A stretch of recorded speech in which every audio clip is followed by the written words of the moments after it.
Before we descend into the shadows of February 1934, I want to ask for your support.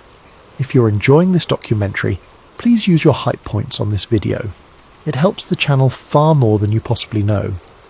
If you're listening on Spotify, leaving a review makes an enormous difference, and if you'd like, drop a comment letting us know what time it is and where in the world you're tuning in from.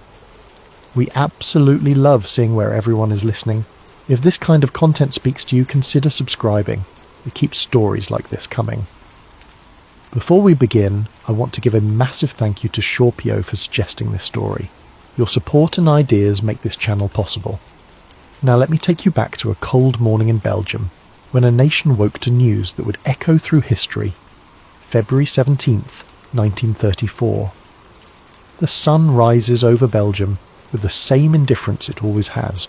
Workers pour into factories, shopkeepers unlock their doors. Children walk to school through streets still damp from the previous night's rain. And then the news arrives. It moves through telegraph wires and radio broadcasts, crackling into parlours and cafes, stopping conversations mid-sentence. Newspapers scramble to reprint their morning editions. The headline is simple, brutal, impossible. King Albert I is dead, not in his bed, not surrounded by family, not after a long illness that allowed the nation to prepare, dead at the base of a cliff, alone, his body broken on the rocks of Marche-les-Dames. The official explanation comes swiftly, a climbing accident. The king, an experienced mountaineer, had slipped during a solo ascent. A tragic mishap. Nothing more. But even as the government issues its statements, even as church bells toll across Brussels and citizens drape black cloth over their doorways, something else begins to spread through the country. Whispers, questions, doubt. Because kings do not simply die alone on cliffs. Not kings like Albert. Not men who had survived the trenches of the Great War, who had stared down artillery fire and poison gas, who had led their nation through its darkest hour. This is where our story begins, not with answers, but with a single, persistent question that refuses to fade even after 90 years. What really happened on that cliff? Chapter 1. The Soldier King. To understand why Albert's death sparked such immediate suspicion, you must first understand who Albert was. He was not a ceremonial figurehead content to wave from balconies and sign documents prepared by others. He was not a king who existed in comfortable distance from his people. Albert I was a soldier king. When the Great War erupted in 1914, Belgium found itself crushed between empires. German forces demanded passage through Belgian territory to strike at France. The Belgian government, small and militarily insignificant, faced an impossible choice. Step aside or be destroyed. They chose defiance, and Albert chose to fight alongside them. While other European monarchs observed the war from comfortable headquarters, Albert put on a uniform and went to the front. He stood in trenches, he toured field hospitals, he slept in the same conditions as his men. When Belgian forces made their desperate stand along the Yser River, holding a thin strip of unconquered territory, Albert was there. The photographs from that period show a man transformed. Gone was the formal royal portraiture of peacetime. Instead, you see Albert in mud-stained boots, studying maps by candlelight, his face lined with exhaustion that no amount of royal privilege could erase. His soldiers loved him for it. More importantly, the Belgian people loved him for it. When the war finally ended in 1918, Albert returned not just as a king, but as a national hero. He had shared in Belgium's suffering. He had refused to abandon his country even when the situation seemed hopeless. This was not a man who inspired casual devotion. This was a man who commanded genuine respect across class lines, political divisions, and even international borders. Foreign leaders took him seriously in ways they did not take other monarchs seriously. His opinions carried weight. His diplomatic interventions mattered. And that, as we will see, may have been precisely the problem, because influential men who refuse to follow expected scripts have a tendency to make powerful enemies.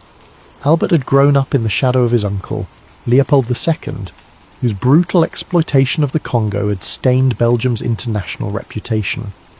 When Albert ascended to the throne in 1909, He inherited not just a crown, but a moral burden. He worked quietly to reform colonial practices, though his efforts were limited by political realities and his own position within the system. But in Europe itself, Albert's reputation was untarnished. He was seen as progressive, thoughtful, genuinely concerned with the welfare of ordinary people. He supported social reforms. He advocated for workers' rights.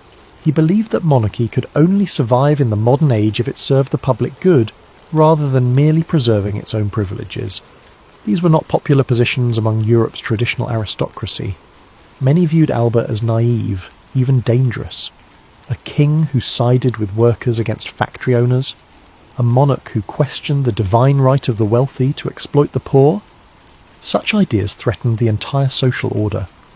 After the war, Albert's influence only grew. He had proven himself in the crucible of combat. He had earned moral authority that no amount of bloodline or ceremony could provide. When he spoke, people listened, not because they had to, but because they wanted to. He used that influence carefully. He advocated for the League of Nations. He pushed for international cooperation and collective security. He believed that another war could be prevented if nations would talk to each other honestly rather than retreating into nationalism and military competition. But by the early 1930s, those hopes were fading. The League was proving ineffective. Germany was rearming. Extremist movements were gaining power across Europe. The lessons of the Great War were being forgotten with alarming speed. And Albert found himself increasingly isolated. His calls for moderation were dismissed as weakness. His warnings about resurgent militarism were ignored. His vision of a cooperative Europe was drowned out by the drums of nationalism. He was still respected, still influential, still beloved by ordinary Belgians, but among the political and military elite, among those who were positioning themselves for the coming conflict, Albert had become an obstacle, a problematic voice that needed to be marginalised or silenced. Chapter 2. A Dangerous Independence. The 1920s and early 30s were not kind decades for Europe. The Great War had shattered old certainties. Empires had collapsed. New nations had emerged from the wreckage, their borders still contested, their governments still unstable, and everywhere dangerous ideologies were gaining strength. Fascism was rising in Italy under Mussolini. National Socialism was taking root in Germany. Across the continent, movements that promised order through strength, unity through exclusion, and greatness through conquest were finding eager audiences. Belgium, small and vulnerable, sat at the crossroads of these brewing storms, and King Albert refused to pick a side in the way others wanted him to. He resisted the pull of extreme nationalism that was consuming other nations. He opposed unchecked military authority. He pushed back against political pressure from stronger European powers who wanted Belgium to align more closely with their interests. Instead, he favoured moderation, balance, diplomacy over confrontation. This made him extraordinarily popular with ordinary Belgians who had no appetite for more war, no desire to see their country become a battlefield again. But it made him inconvenient to others. Consider the Belgian political landscape in the early 1930s. The country was deeply divided between Catholics and secular liberals, between Flemish speakers and French speakers, between workers and industrialists. Coalition governments rose and fell with exhausting regularity. Political gridlock was common. In such an environment, a strong monarch could potentially break deadlocks, impose solutions, drive policy forward. Many politicians, particularly those on the right, wanted exactly that. They wanted Albert to use his popularity and moral authority to push through their preferred policies. But Albert refused. He believed in constitutional monarchy. He believed his role was to moderate, not to dominate. He would offer advice, express concerns, even apply gentle pressure. But he would not override the democratic process even when he found it frustrating. This restraint infuriated his critics. What was the point of having a popular king if he refused to actually use his power? Some began to wonder if Belgium might be better served by a different kind of monarch, someone more willing to act decisively, someone less constrained by democratic niceties. There were also military tensions. The Belgian army had been rebuilt after the Great War, but questions remained about its readiness and its doctrine. Some military leaders advocated for closer cooperation with France, effectively subordinating Belgian defence policy to French strategic interests. Albert resisted this. He believed Belgian independence required military autonomy. Yes, Belgium should work with France and Britain, but it should not become a mere adjunct to their military planning. This position put him at odds with influential voices in the military establishment. Officers who had served with French forces during the war, generals who believed that Belgian security depended on French protection. These men did not want a king who questioned their judgment. And then there were the foreign pressures. Nazi Germany was watching Belgium carefully. Hitler's regime was methodically identifying which nations might resist German expansion and which might be intimidated or seduced into cooperation. A strong, independent Belgium led by a king with moral authority and international respect was a problem for German ambitions. France, meanwhile, desperately wanted Belgium to commit to a firm military alliance. French strategists knew that if Germany attacked again, Belgium would be the invasion route. They needed Belgian cooperation, Belgian fortifications, Belgian willingness to coordinate defence plans. But Albert maintained Belgium's official neutrality. Not out of naivety, he understood the German threat perfectly well. But because he believed that explicitly choosing sides would only make Belgium a target, sooner. Britain had its own interests. British politicians worried about the balance of power on the continent. They wanted Belgium stable, defensible, but not so closely aligned with France that it might drag Britain into continental conflicts. All of these competing interests created a complex web of pressure around Albert. Every decision he made, every position he took pleased some parties and angered others. He was walking a tightrope, and tightrope walkers who lose their balance tend to fall. The question that conspiracy theorists ask is simple. Did Albert fall on his own, or was he pushed? Chapter 3. The Day He Went Alone, February 17th, 1934. Albert wakes early in the royal palace in Brussels. He has a light breakfast. He speaks briefly with Queen Elizabeth, though the content of their conversation is not recorded. Then he announces his intention. He is going to Marche-les-Dames. Marche-les-Dames is a limestone cliff formation along the Meuse River, about 50 miles southeast of Brussels. Albert knows it well. He has climbed there many times over the years. The rock faces there are challenging but not impossibly difficult for an experienced climber. And Albert, at 58 years old, is still active and healthy. He rides horses, he hikes, he maintains the physical fitness that served him during the war. But on this particular day, he makes a choice that will haunt every investigation that follows. He decides to climb alone. No guards accompany him, no aides, no climbing partners. This is not completely unusual. Albert values his privacy. He chafes at the constant presence of security personnel. Like many people in positions of power, he cherishes the rare moments when he can simply be himself, unobserved and unprotected. But it is also deeply unusual. Kings do not typically wander off alone to engage in dangerous activities. The protocols exist for a reason. The security details are not mere ceremony, yet Albert dismisses them all. According to later testimony, the palace staff expressed concern about his solo climb.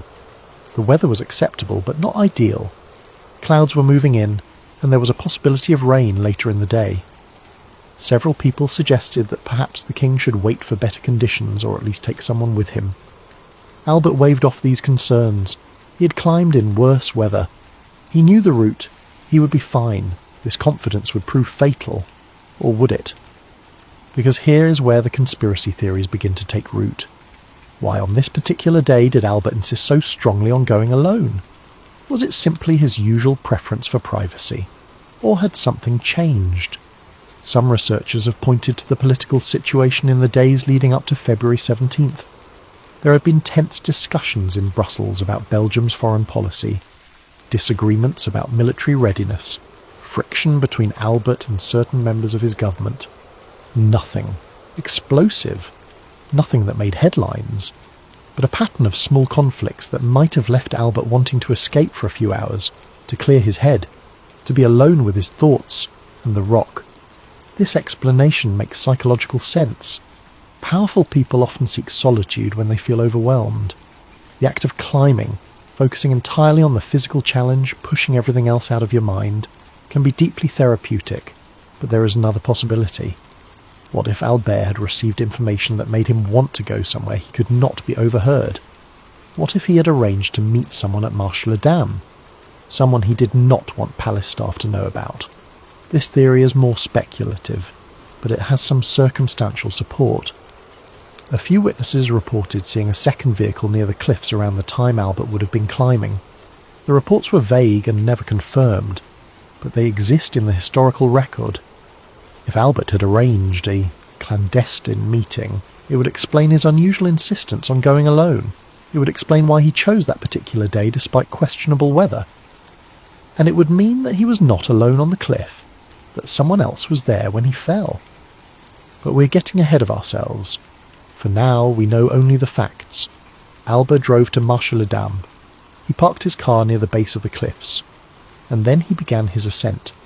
The route he chose was one he had climbed before, not the easiest path, but well within his capabilities. A series of ledges and handholds that required attention, but not extraordinary skill. The limestone rock of Marche-les-Dames is generally solid, though it can become slippery when wet. February is not the ideal climbing season.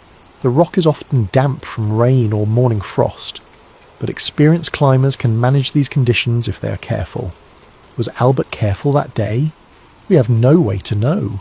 What we know is that he climbed up the rock face, moving from hold to hold, working his way along the route he had followed in the past. And then, at some point during that climb, something went wrong.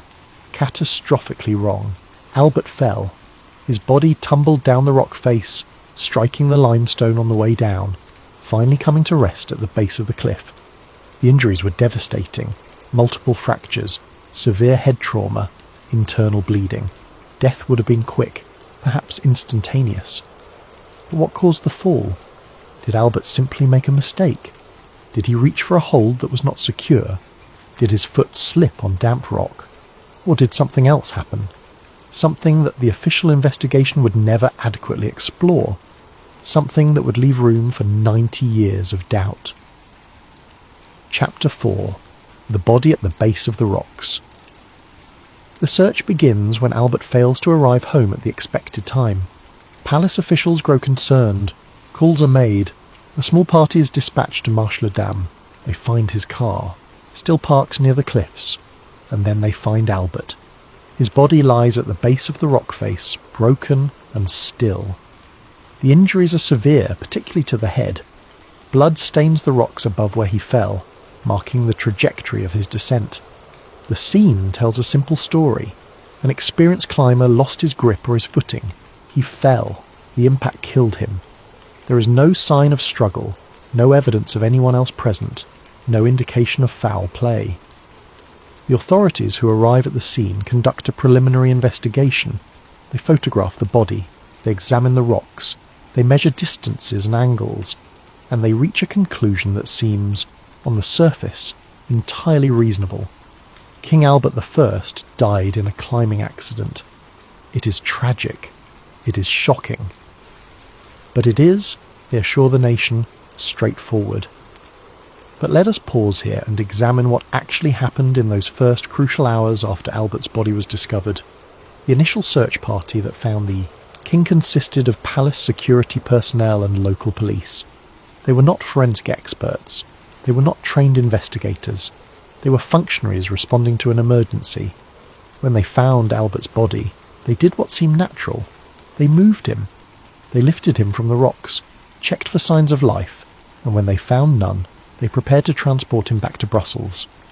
In doing so, they contaminated the scene.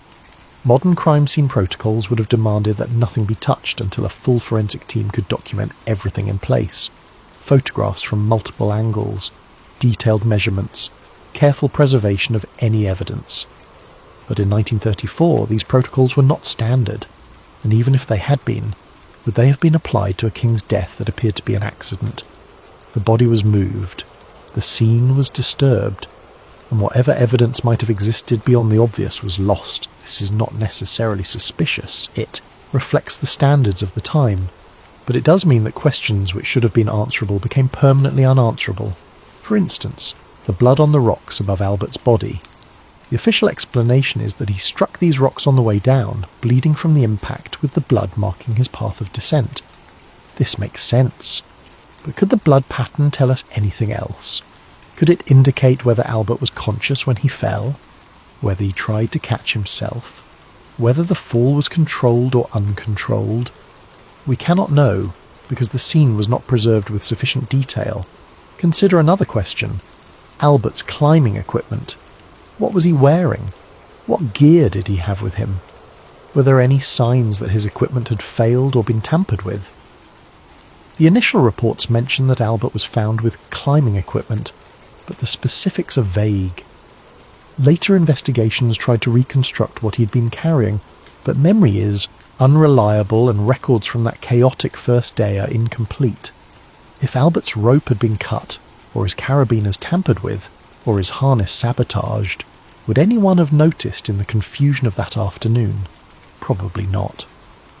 And then there is the question of the fall itself.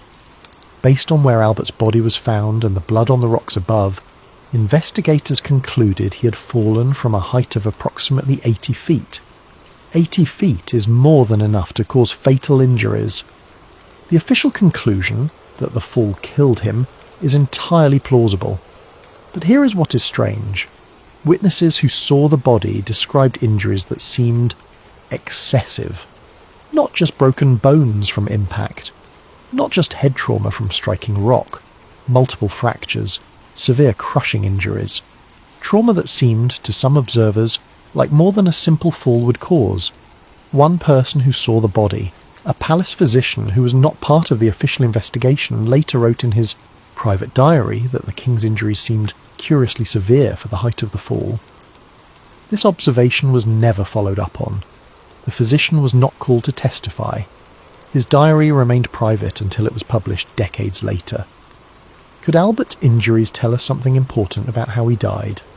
Again, we cannot know.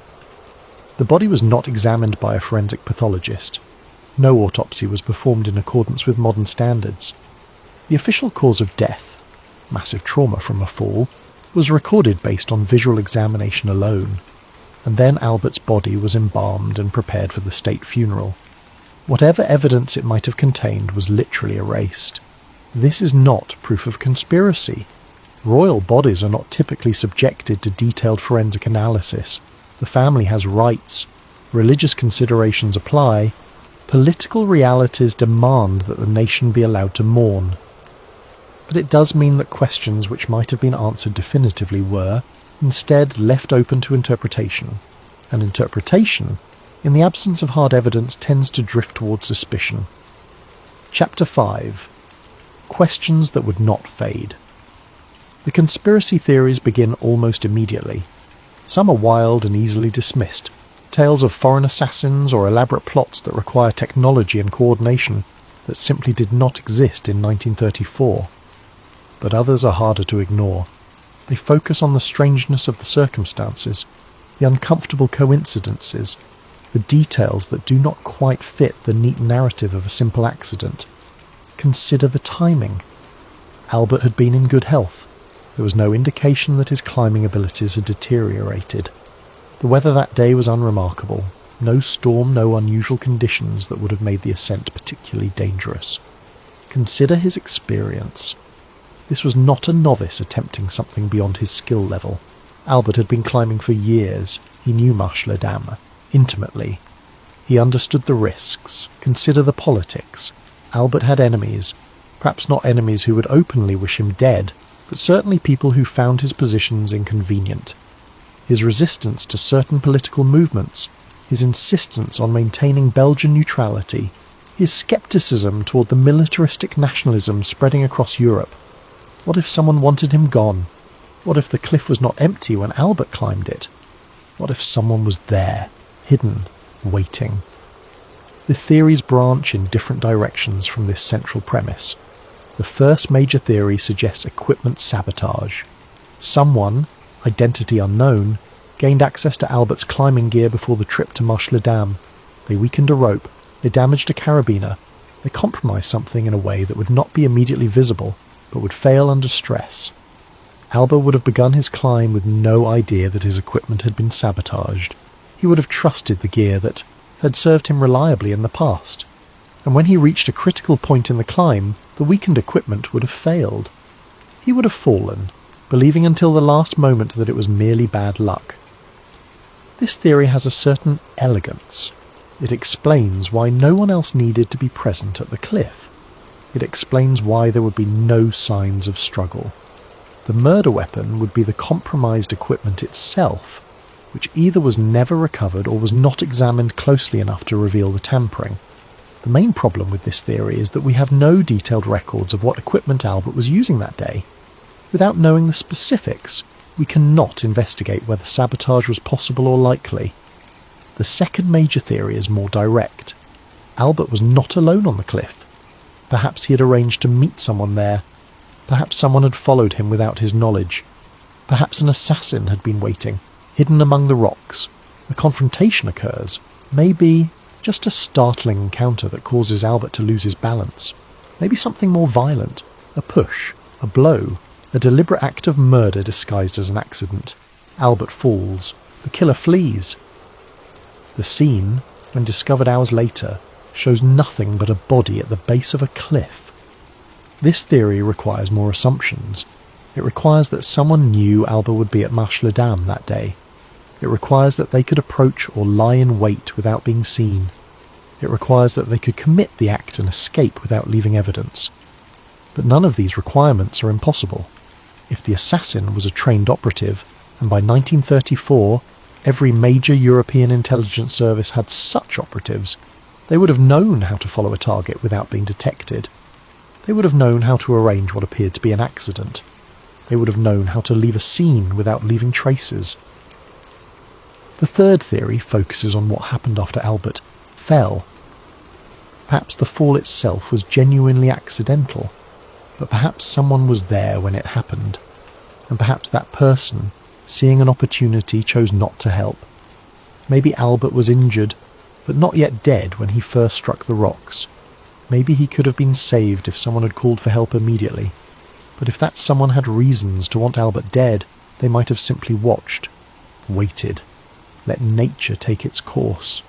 This theory is darker in some ways than outright murder. It suggests a cold calculation, a willingness to stand by while another human being dies, a betrayal that leaves no physical evidence because the killing weapon is simply time and neglect. And then there are the political theories, the ones that look beyond individual actors to systemic forces. Some researchers have suggested that Albert's death was not ordered by any one person, but was rather the result of a consensus among multiple parties, Belgian political factions, foreign intelligence, services, military leaders, industrial interests. Not a formal conspiracy with meetings and signed orders, but rather a shared understanding. Albert has become a problem. If something were to happen to him, we would not investigate too closely. This kind of diffuse conspiracy is harder to prove, but perhaps more realistic than tales of individual assassins. It requires no smoking gun because it operates through nods and implications rather than explicit commands. Someone arranges for security to be lax on a particular day. Someone ensures that Albert will be alone. Someone makes sure that the subsequent investigation will be brief and conclusory. No one person is responsible. Everyone has plausible deniability. But the result is the same. A king dies under suspicious circumstances, and the questions are never fully answered.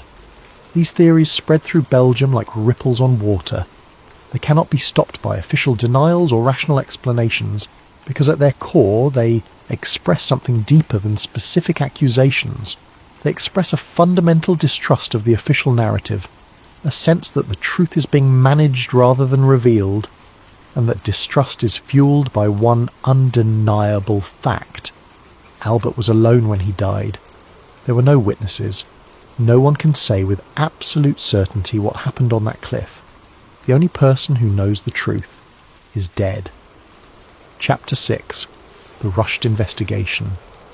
Looking back through historical records, one detail stands out above all others. The investigation into Albert's death was remarkably brief. Within days, authorities had reached their conclusion. No extended forensic examination, no reconstruction of events, no exhaustive search for alternative explanations. The official report essentially confirmed what the initial scene assessment had suggested. Climbing accident. Case closed. The nation was urged to mourn, to remember Albert's service and sacrifice, to celebrate his legacy, but not to question. This speed raises its own set of questions. In 1934, forensic science was less advanced than today, but it was not non-existent. Techniques existed for analysing blood patterns, examining injuries, reconstructing falls. These methods could have been applied more thoroughly, but they were not. Why?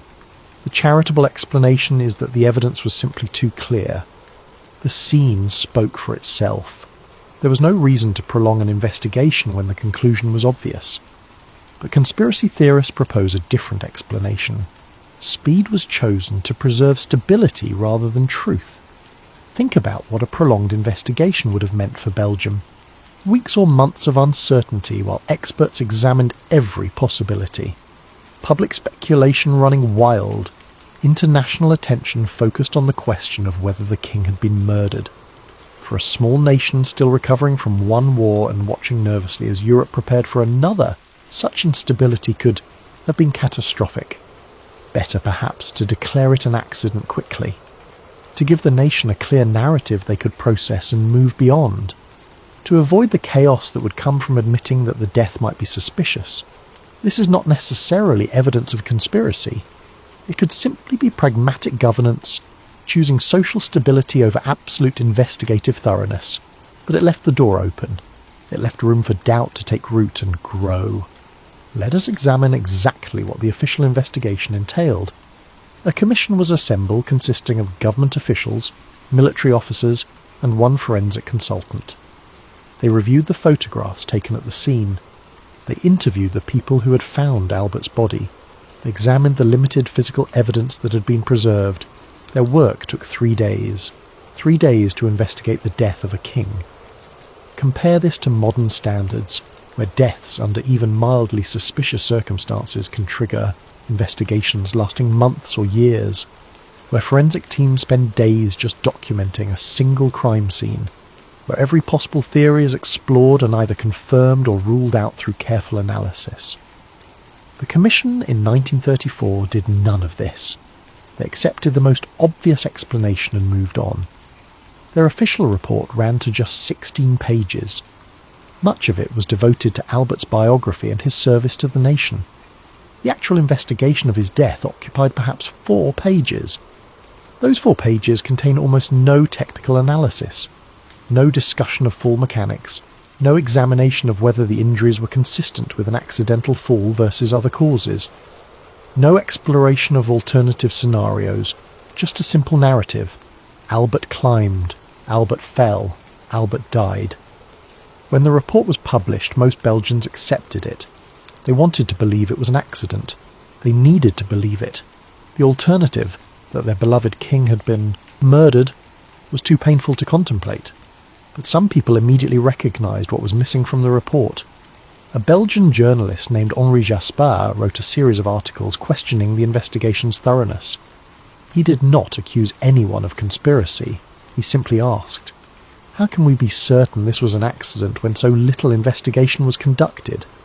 Jasper's articles were controversial. He was accused of disrespecting the king's memory. Some publications refused to run his pieces. He received threats. But his core argument was sound. The investigation was insufficient to rule out other possibilities. Jasper pointed out specific gaps in the official report. No timeline of Albert's movements that day. The report stated he arrived at Mash-le-Dam in the morning but did not specify when. No investigation into whether anyone else had been in the area. No technical analysis of the climbing route. The report mentioned which cliff face Albert had climbed but did not. Examine whether that route presented unusual hazards that day. No detailed examination of Albert's equipment. The report noted he had appropriate climbing gear, but did not inventory it or inspect it for defects. No autopsy. The report stated the cause of death was massive trauma, but did not break down the specific injuries or analyse whether they were consistent with a simple fall. No exploration of alternative scenarios. The report did not even acknowledge that assassination was a theoretical possibility worth investigating. Jasper argued that even if the conclusion was correct, even if Albert's death was genuinely an accident, the investigation should have been more thorough. A king had died. The nation deserved a comprehensive accounting of what happened. His articles had some impact. They kept the questions alive in public discourse. They prevented the official narrative from being accepted without criticism, but they did not lead to any reopening of the investigation. The government's position was clear. The case is closed. Albert died in a climbing accident. Further investigation would serve no purpose except to fuel speculation and disturb the nation's grieving process. And so, the questions remained unanswered. Not because anyone could prove the official story was false, but because no one had done the work necessary to prove it was true. In the absence of that proof, doubt flourished. Chapter 7. Who benefited from his death? In any suspicious death, investigators ask a fundamental question. Who benefited? In Albert's case, the answer is uncomfortable but undeniable. Several people and political factions had reason to welcome his absence. Albert's successor was his son, Leopold III. While Leopold would eventually face his own controversies, particularly regarding his actions during the Second World War, he was initially seen as more conventional than his father, more willing to work within established political frameworks, less inclined to assert royal independence against government pressure. For those who had found Albert frustrating, Leopold represented a fresh start, a monarch who might be more cooperative. But the question of succession goes deeper than just the difference between father and son. There were people in Belgium, powerful people, who believed the monarchy needed to be either strengthened or weakened, depending on their political perspective. Albert's moderate approach satisfied no one. Conservatives wanted a strong monarch who would push through right-wing policies. They were disappointed by Albert's constitutional restraint. Liberals wanted a purely ceremonial monarchy that stayed out of politics entirely. They were frustrated by Albert's willingness to express opinions and exert influence. Leopold, as a younger and less established monarch, might be more easily moulded to either vision. His inexperience could be an asset to whoever got to him first. Consider the Catholic Party which dominated Belgian politics in the early 1930s. Albert had complex relationships with Catholic leaders. He was personally religious, but he opposed using religion as a political weapon. He supported social reforms that the Church found threatening. The party leadership had grown tired of negotiating with a king who had his own strong opinions. They wanted a monarch who would support their agenda more reliably. Leopold, they hoped, might be that monarch. Consider the Belgian military establishment. Albert had resisted their calls for accelerated rearmament. He had questioned their strategic plans. He had insisted on maintaining political control over military affairs. Senior officers chafed under his scepticism. They believed Belgium needed a more martial monarchy, someone who would rubber-stamp military budgets and defer to professional military judgment. Again, Leopold seemed like he might be more accommodating. Consider Belgian industrialists. Albert had supported labour reforms. He had pushed for better working conditions and higher wages. He had sided with unions in several major disputes. Factory owners and business leaders found this intolerable. They wanted a monarch who understood that Belgium's prosperity depended on maintaining industrial competitiveness, even if that meant keeping labour costs down. Would Leopold share his father's sympathies for workers, or would he be more receptive to business interests? They hoped for the latter. Beyond these domestic considerations, there were international factors. France desperately wanted Belgium to commit to a formal military alliance. French strategic planning in the 1930s was built around the assumption that if Germany attacked, Belgium would fight alongside France from the beginning. But Albert had resisted such commitments. He believed they would make Belgium a target and eliminate any possibility of genuine neutrality. French politicians and military leaders found this position infuriating. They needed Belgian cooperation. They needed access to Belgian territory for defensive purposes. They needed Belgium to coordinate military planning with France. Albert was the main obstacle to getting what they wanted. With Albert gone, perhaps Leopold could be persuaded to take a different approach. Nazi Germany, meanwhile, had its own calculations. Hitler's regime was carefully assessing which European nations would resist German expansion, and which might be intimidated into accommodation. A Belgium led by the Soldier King, a man who had proven his courage under fire, who commanded genuine popular support, who had the moral authority to rally national resistance, was a significant problem for German plans. A Belgium led by an untested new king might be more susceptible to pressure. And then there were the intelligence services. By 1934, espionage and covert action had become standard tools of statecraft. Every major power had networks of agents gathering information and conducting operations. Did any of these agencies target Albert? We have no direct evidence. Intelligence files from that era remain mostly classified. But we can make informed speculation based on what we know about how these agencies operated. The German Abwehr, military intelligence, would certainly have been interested in Albert. He was a potential military leader in any future conflict.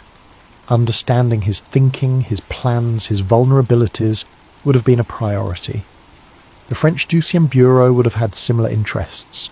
They would have wanted to know whether Albert could be influenced, pressured, or if necessary, removed. Even British intelligence, MI6 and its various predecessors, would have maintained files on Albert. Britain had a long history of involvement in Belgian affairs. They would have wanted to ensure that Belgium remained stable and aligned with British interests. None of this proves that any intelligence service was involved in Albert's death, but it establishes that multiple agencies had both the motive and the capability to arrange such an operation if they deemed it necessary.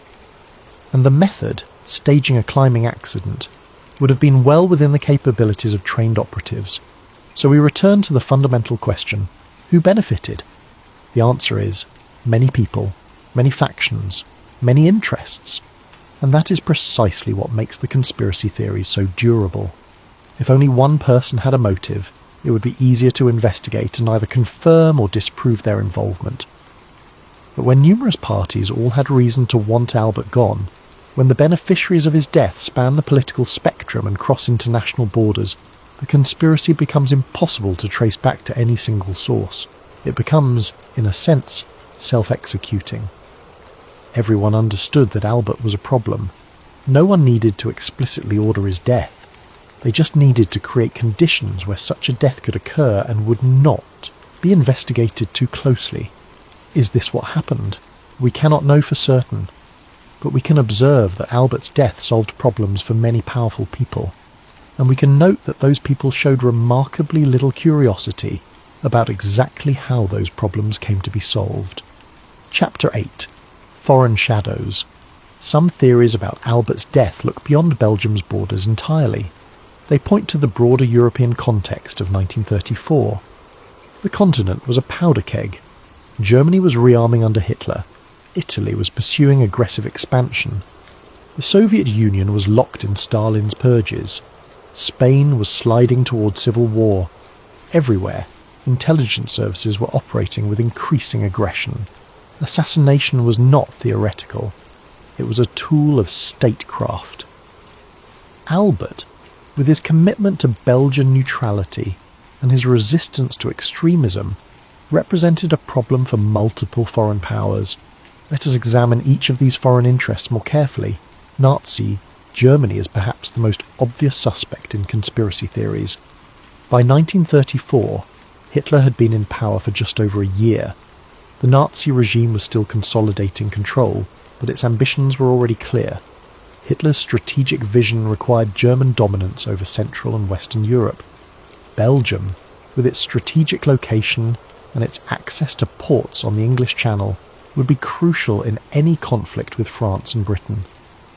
Albert was a known enemy of fascism. He had made no secret of his disgust with Nazi racial ideology. In private conversations, he had expressed deep concerns about Hitler's regime and its implications for European stability. If Germany went to war, Albert would certainly lead Belgian resistance. His experience, his popularity, his military credibility, all of these would make him a formidable opponent. Better, perhaps, to remove him before the war began. The Abwehr, German military intelligence, had the capability to conduct such an operation. They had agents throughout Europe. They had experience with covert operations. They had the technical expertise to stage convincing accidents. But would they have taken such a risk in 1934? Germany was not yet strong enough to fight a major war.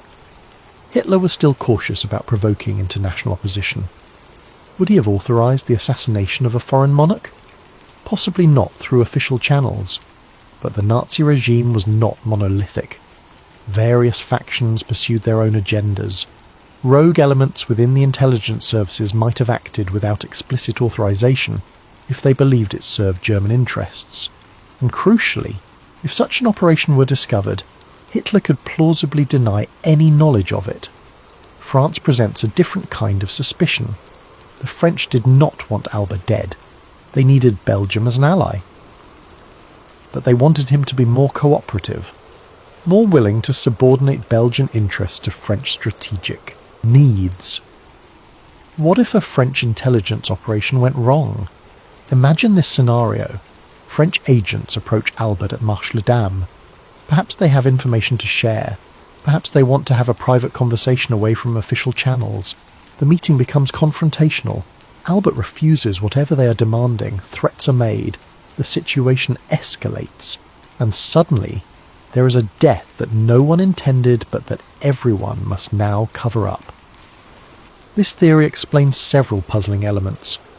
It explains why Albert might have gone to the cliff alone. If he were meeting French agents, he would not want Belgian security personnel present. It explains the rushed investigation. If French intelligence were involved, both the French and Belgian governments would want to bury the truth to avoid an international incident.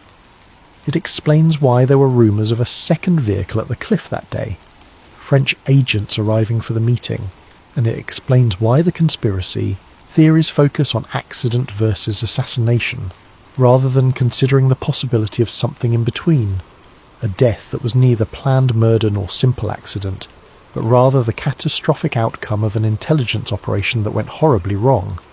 Britain had its own intelligence interests in Belgium. MI6 maintained extensive operations on the continent, gathering information on both allies and potential enemies.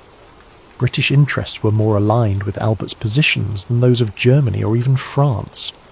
Britain wanted Belgium stable, independent, and capable of resisting German expansion if necessary. But British intelligence also had a reputation for ruthless pragmatism. If they believed that Albert had become unstable, unpredictable, or susceptible to German influence, they might have considered him a security risk. The British method would have been subtler than German or French approaches, not a direct assassination, but perhaps pressure or manipulation that created conditions for an accident to occur. This is the darkest version of the conspiracy theory, the idea that Albert's death was not murdered by any one party, but was rather the result of multiple intelligence services all working to create vulnerability. One service provides information about Albert's movements, another arranges for security to be absent, a third ensures that anyone who might witness something is elsewhere that day. No one orders the death explicitly. But everyone understands that if something were to happen, it would not be unwelcome. And then there is the Soviet Union. Stalin's regime had its own reasons to monitor European monarchies. The Soviets wanted to destabilize Western Europe. They wanted to create conditions favourable to communist revolution. They wanted to eliminate figures who might rally anti-communist resistance. Albert was exactly such a figure. His combination of personal courage, political moderation and popular support made him dangerous to Soviet interests. Soviet intelligence, the NKVD, was conducting operations throughout Europe in the 1930s. They had assassinated numerous targets, including political figures who opposed Stalin's interests. Would they have targeted a Belgian king? It seems less likely than German or French involvement. simply because Soviet interests in Belgium were less direct. But it cannot be entirely ruled out. And here is the unsettling reality. In an era when multiple intelligence services were conducting covert operations across Europe, when assassination was a standard tool of statecraft, when moral restraints on such actions had eroded, the question is not whether foreign powers could have arranged Albert's death. The question is whether they chose to. And we may never know the answer, because intelligence operations by their nature leave no paper trail. Files are destroyed. Witnesses die or remain silent. Deniability is built into every stage of the operation. If a foreign intelligence service did target Albert, the evidence was buried 90 years ago. All that remains is suspicion, and the undeniable fact that Albert died under circumstances that would have been entirely consistent with a professional assassination made to look like an accident. Chapter 9. Modern forensics revisit the scene. Decades after Albert's death, forensic experts were given access to preserved evidence from the original investigation. Using modern techniques unavailable in 1934, they conducted a new analysis. They examined photographs of the scene, they studied reports of the injuries, they analysed the blood patterns on the rocks. Their conclusion: the evidence is consistent with a fall. The injuries Albert sustained match what would be expected from a climber losing his grip and falling roughly 80 feet onto limestone.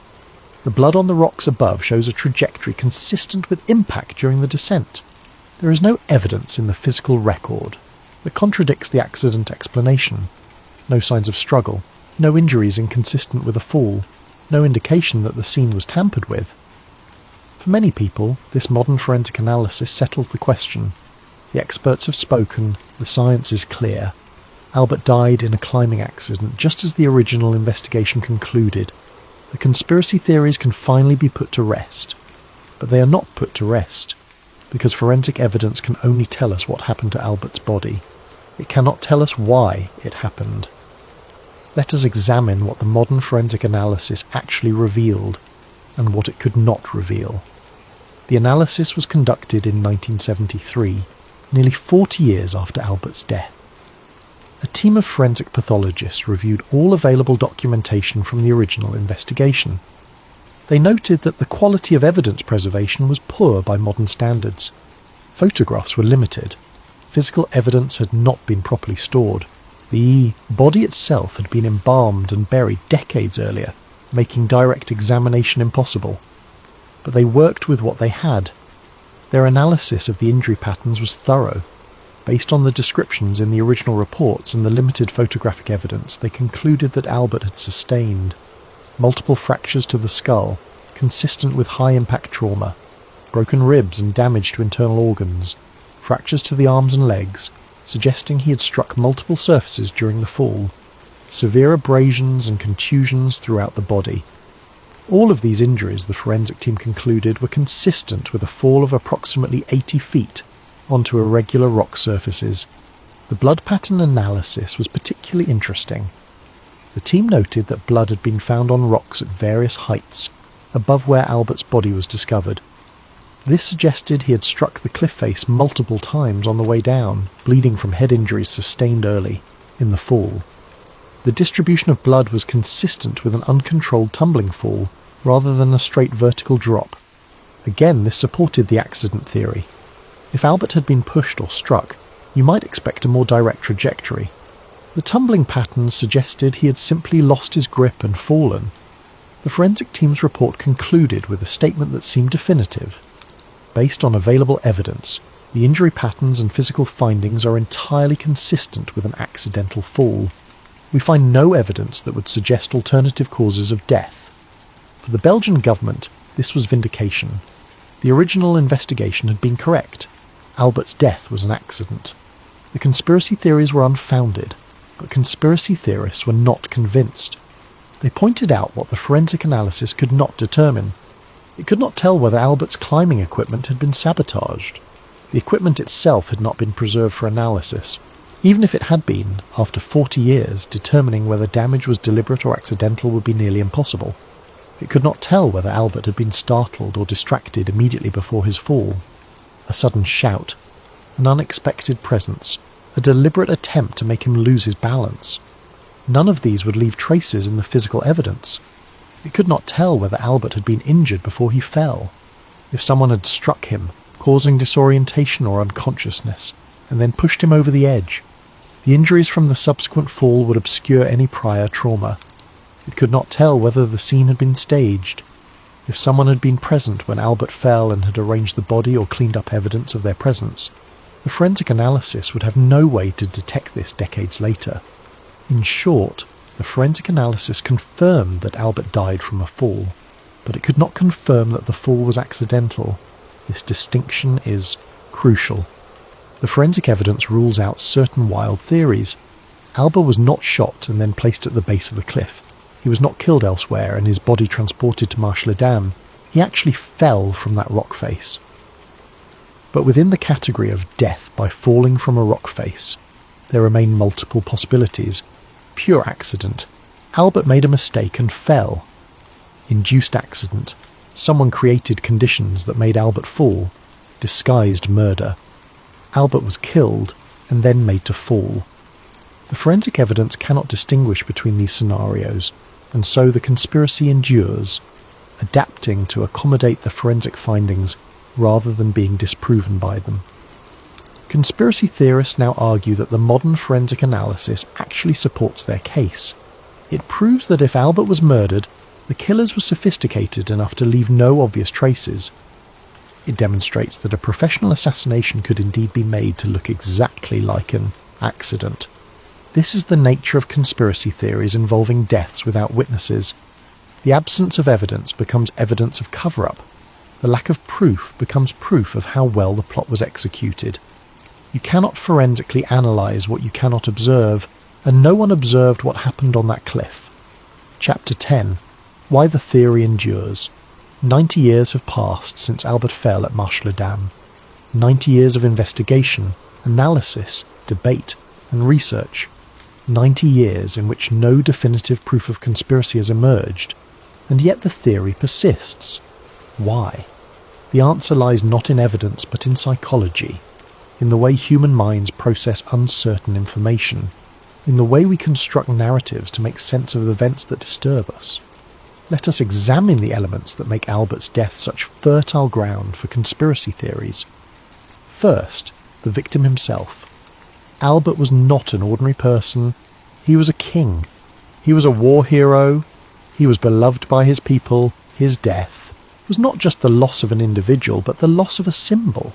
When important people die suddenly, we struggle to accept that their death could be meaningless. We want their death to matter, to have significance, to be part of some larger story. A simple climbing accident seems too small, too random, too insignificant to explain the death of a king. Conspiracy provides a more satisfying narrative. It makes Albert's death consequential. It suggests he was important enough, threatening enough, significant enough that powerful forces felt compelled to eliminate him. In a perverse way, conspiracy theories honour Albert by refusing to believe he could have died from mere bad luck. Second, the circumstances. Albert died alone. This single fact is perhaps the most important factor in sustaining conspiracy theories. If there had been witnesses, even one person watching from below, the doubt would be far less. A witness could testify to what happened, could confirm that no one else was present, could describe the moment of the fall.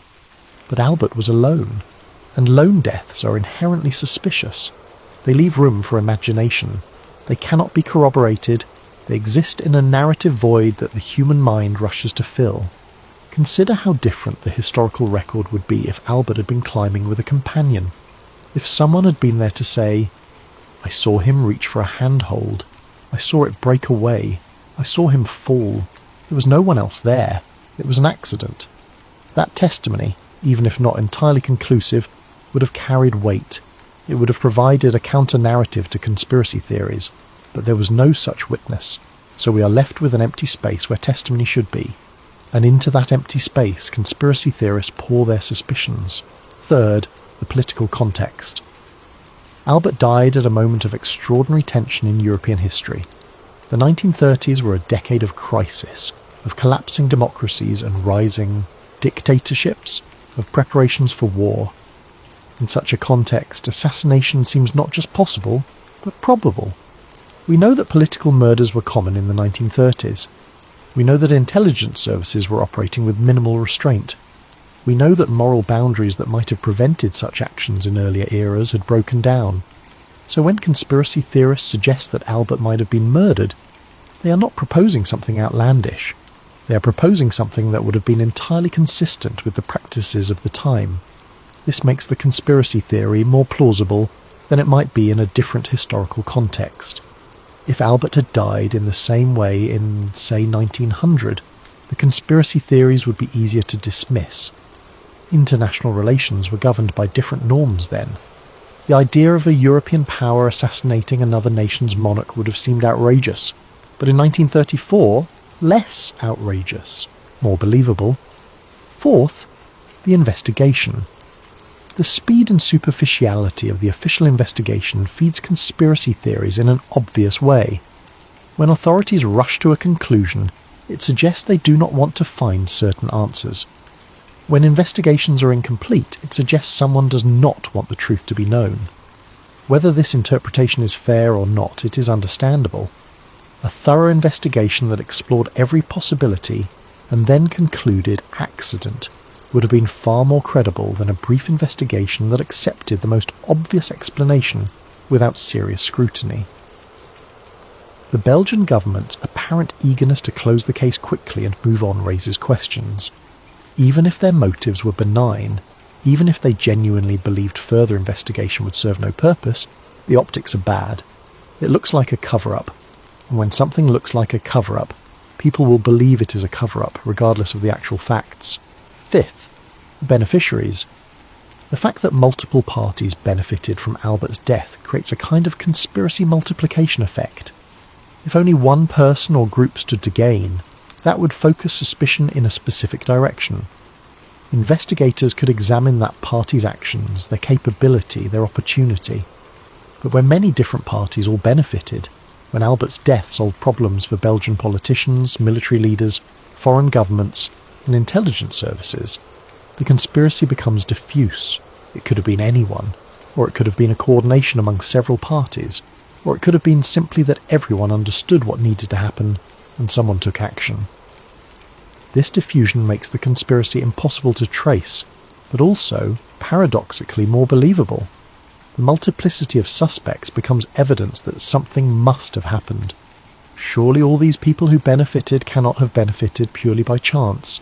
Sixth, human psychology. We are pattern-seeking creatures. We see connections even where none exist. We construct narratives to explain random events. We struggle to accept that important outcomes can have trivial causes. The death of a king from a simple misstep while climbing. It seems wrong somehow. Disproportionate. Unsatisfying. A conspiracy to assassinate a king who stood in the way of powerful forces. That feels right. It feels proportionate. It feels like it makes sense. This is not a logical judgment. It is an emotional one. But emotional judgments are powerful. They shape how we interpret evidence, how we weigh possibilities, how we construct our understanding of the world, and finally, the endurance of doubt.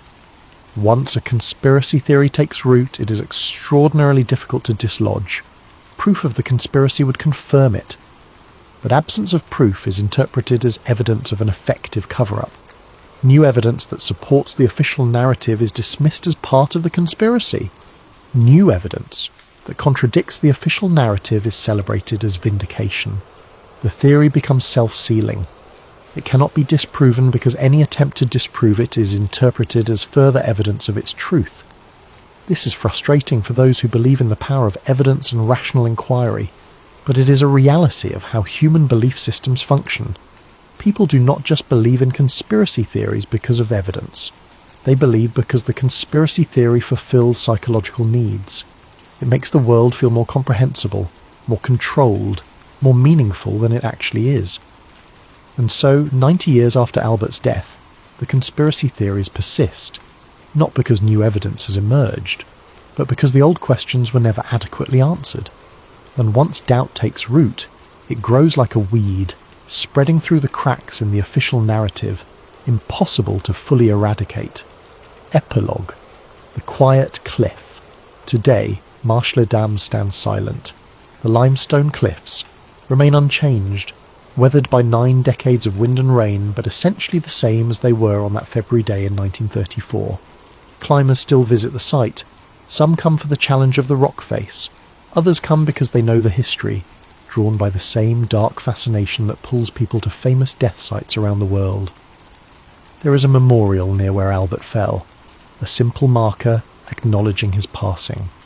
Tourists occasionally stop to read it, take photographs and move on. The official history books record an accident, an experienced climber who made a fatal mistake, a tragic end to a remarkable life. The conspiracy theories record something else, a question that refuses to die, a possibility that cannot be definitively ruled out. Who is right? After 90 years, we still cannot say with absolute certainty. The forensic evidence supports the accident conclusion. The lack of witnesses makes alternative explanations impossible to prove or disprove. We are left with a choice about what to believe, based not on definitive proof but on our assessment of probability, context and trust. Perhaps Albert simply fell. Perhaps age and fatigue and bad luck converged in a single moment to end his life. Perhaps someone ensured that he fell. Perhaps political calculation and opportunity and ruthlessness combined to create murder disguised as accident. We will likely never know, but we can observe this. When powerful men die alone, history closes the file with efficient speed, and doubt keeps reading between the lines. What we do know is this: Albert was a man who stood in the way of powerful forces. He resisted nationalism when nationalism was ascendant.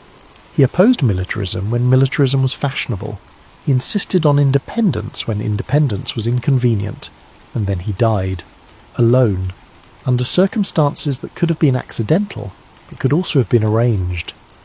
The investigation that followed was brief, incomplete, and eager to reach a conclusion that would allow the nation to move forward. No one with the power to demand answers chose to do so. The beneficiaries of his death inherited a more pliable monarch and a more convenient political situation. And 90 years of inquiry have failed to prove either that it was murder or that it was not. This is the nature of unsolved mysteries. They do not disappear. They merely age, accumulating layers of interpretation and speculation, becoming less about the actual event and more about what the event represents. Albert's death represents the vulnerability of even the most powerful individuals. It represents the ease with which truth can be obscured when authorities choose speed over thoroughness. It represents the way political convenience can override the search for justice.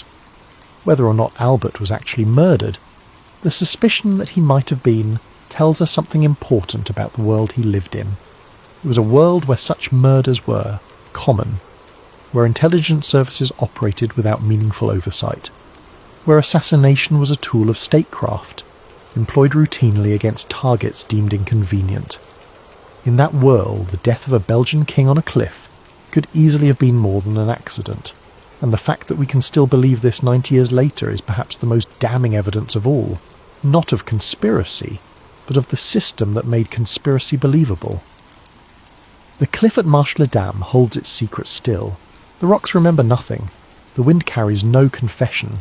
And King Albert I, the soldier king who survived the trenches of the Great War only to fall from a familiar cliff, remains suspended between history and mystery, between accident and assassination, between what was recorded and what might have been true. His death reminds us that some questions outlive the people who could answer them, and that sometimes the most important historical truth is not what happened, but that we can never be certain. The investigation is closed, the conspiracy continues, and Marsh-les-Dames stands silent, holding whatever truth lies buried in its ancient stone. If you climb there today, on a quiet morning when the mist hangs low over the Meuse River, you might understand why this place has captured imaginations for so long. The cliffs are beautiful but unforgiving. The rock is solid but treacherous. The view from the heights is spectacular, but the drop is fatal. It is easy to imagine how an experienced climber could make a single mistake and pay for it with his life. It is equally easy to imagine how a killer could arrange such a death and walk away leaving no traces. Both narratives fit the landscape perfectly, and that is why the mystery endures. Because Marche-les-Dames is a place where both accident and murder seem equally plausible, where the line between tragic mishap and calculated assassination becomes impossibly thin. Standing at the base of those cliffs, looking up at the route Albert climbed on his last day, you realise that the truth might be buried not in documents or testimony, but in the rock itself, and the rock will never speak. So we are left with our questions and our suspicions and our competing narratives. We are left with the uncomfortable knowledge that powerful people sometimes die under suspicious circumstances, and that the truth about their deaths is not always meant to be found. We are left with King Albert I, forever falling through history, his death observed by no one, his final moments known only to himself and perhaps to whoever, or whatever, caused him to fall. The story of his death is not really about climbing or cliffs or forensic evidence. It is about power and its vulnerabilities. It is about truth and how easily it can be buried. It is about the questions that persist when answers are denied. And it is about the fact that sometimes, in the space between what we know and what we can prove, doubt takes root and grows into something that can never be fully killed. King Albert I climbed alone to Marche-les-Dames on a February morning in 1934. He did not return. Everything else is interpretation, and after 90 years, the interpretation continues.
The coffee cup trembles in my weathered hands as I speak these words for the first time in 53 years. My name is Detective Raymond Kowalski, retired SFPD, and I'm dying. The doctors give me 3 months, maybe 4 if I'm lucky. But luck ran out for me the day I opened that damned Alcatraz file. They said Frank Morris and the Anglin brothers drowned in the frigid waters of San Francisco Bay on June 11th, 1962. The FBI closed the case. The warden slept easy. America's most infamous prison maintained its perfect record. But I found things I was never meant to see, things that made me understand why some truths are buried deeper than bodies. This is my confession. Not of crimes I committed, but of the crime I witnessed. The systematic erasure of 3 men who may have pulled off the impossible, only to disappear into something far worse than death. If you're listening to this recording, it means I'm gone, and maybe, just maybe, the truth can finally surface from the depths where it's been drowning all these years. It was October 1968 when Lieutenant Carson dropped the manila folder on my desk like it was radioactive. 6 years had passed since the escape, and the case was supposedly closed, filed away with all the other solved mysteries that kept the bureaucrats sleeping soundly. "Formality, Kowalski," Carson said, not meeting my eyes. "Washington wants a final review of the Alcatraz evidence. Dot the I's, cross the T's, confirm what we already know. They're fish food at the bottom of the bay." I should have known something was wrong by the way he said it. Carson was a straight shooter, the kind of cop who looked you in the eye when he talked. But that day, he stared at the wall behind me like the words might crawl off it and bite him. The file was thinner than I expected for the most famous prison break in American history. Basic escape details, witness statements from guards, the makeshift raft materials found on Angel Island. Nothing I hadn't read in the newspapers. Too clean, too neat. "Why me?" I asked. Carson finally looked at me then, and I saw something in his eyes I'd never seen before. Fear. "Because you're thorough, maybe too thorough. They want this done right." He left me with those cryptic words and a growing certainty that this formality was anything but routine. I started with the obvious inconsistencies. The first was a car theft report from Marina District, filed 3 days after the escape. A 1959 Chevrolet, stolen from outside a boarding house. The owner, Mrs. Eleanor Hutchins, told police she saw 3 men walking away from the vehicle, heading toward the waterfront. When she called out to them, one turned and tipped his hat. "Polite as you please." "They had manners," she told the responding officer. "Real gentlemen. You don't expect that from criminals." The report was buried on page 47 of miscellaneous incident files. No follow-up, no investigation, no mention in the official Alcatraz case summary. Then there was the paddle, a crude wooden oar carved from driftwood, found by a fisherman near Richmond Bridge, 20 miles upriver from where the currents should have carried any debris. The fisherman, Miguel Santos, reported it to park rangers, who logged it as miscellaneous beach debris. No connection made to the escape, despite the timing and craftsmanship that clearly showed prison workshop techniques. But it was the witness statement that made my blood run cold. A night security guard at Fisherman's Wharf reported seeing 3 men in work clothes boarding a small fishing boat around 4 a.m. on June 12th. One of them had distinctive ears, prominent, almost pointed, just like John Anglin's mugshot description. The guard's statement was taken, filed, and apparently forgotten. When I tried to interview him, I learned he'd quit his job 2 weeks after the incident and moved back to Oregon. No forwarding address. "Don't dig too deep on this one, Ray," Carson warned me when I briefed him on my preliminary findings. "Some stones are better left unturned." That's when I knew I was onto something bigger than a prison break. The Anglin family farm in Ruskin, Florida felt like stepping into a different century. Spanish moss hung from ancient oaks, and the humid air carried the scent of orange blossoms and old secrets. Robert Anglin, the surviving brother, met me on the front porch with the wary eyes of a man who'd been expecting bad news for 6 years. "Federal agents been by here 4 times, he said without preamble, each time asking the same questions, getting the same answers. "My brother's drowned. That's what you want to hear, ain't it?" But his wife, Marie, had different ideas. After Robert went to tend the cattle, she pulled me aside in her kitchen, glancing nervously at the windows. "Christmas cards," she whispered, her voice barely audible above the ticking grandfather clock. "Every year since '63, no return address, just signed J&C in handwriting that looks mighty familiar." She showed me a shoebox filled with holiday cards, generic drugstore variety, postmarked from different cities: San Francisco, Los Angeles, Phoenix, Mexico City. The handwriting was careful, disguised, but there were telltale loops and slants that matched samples I'd obtained from the prison records. "Why haven't you told the FBI?" I asked. Marie's laugh was bitter. "You think we haven't tried? First agent said they were hoaxes. Second one confiscated them as evidence. Third one threatened to charge us with obstruction if we kept spreading false hope. These here are copies I made before they took the originals."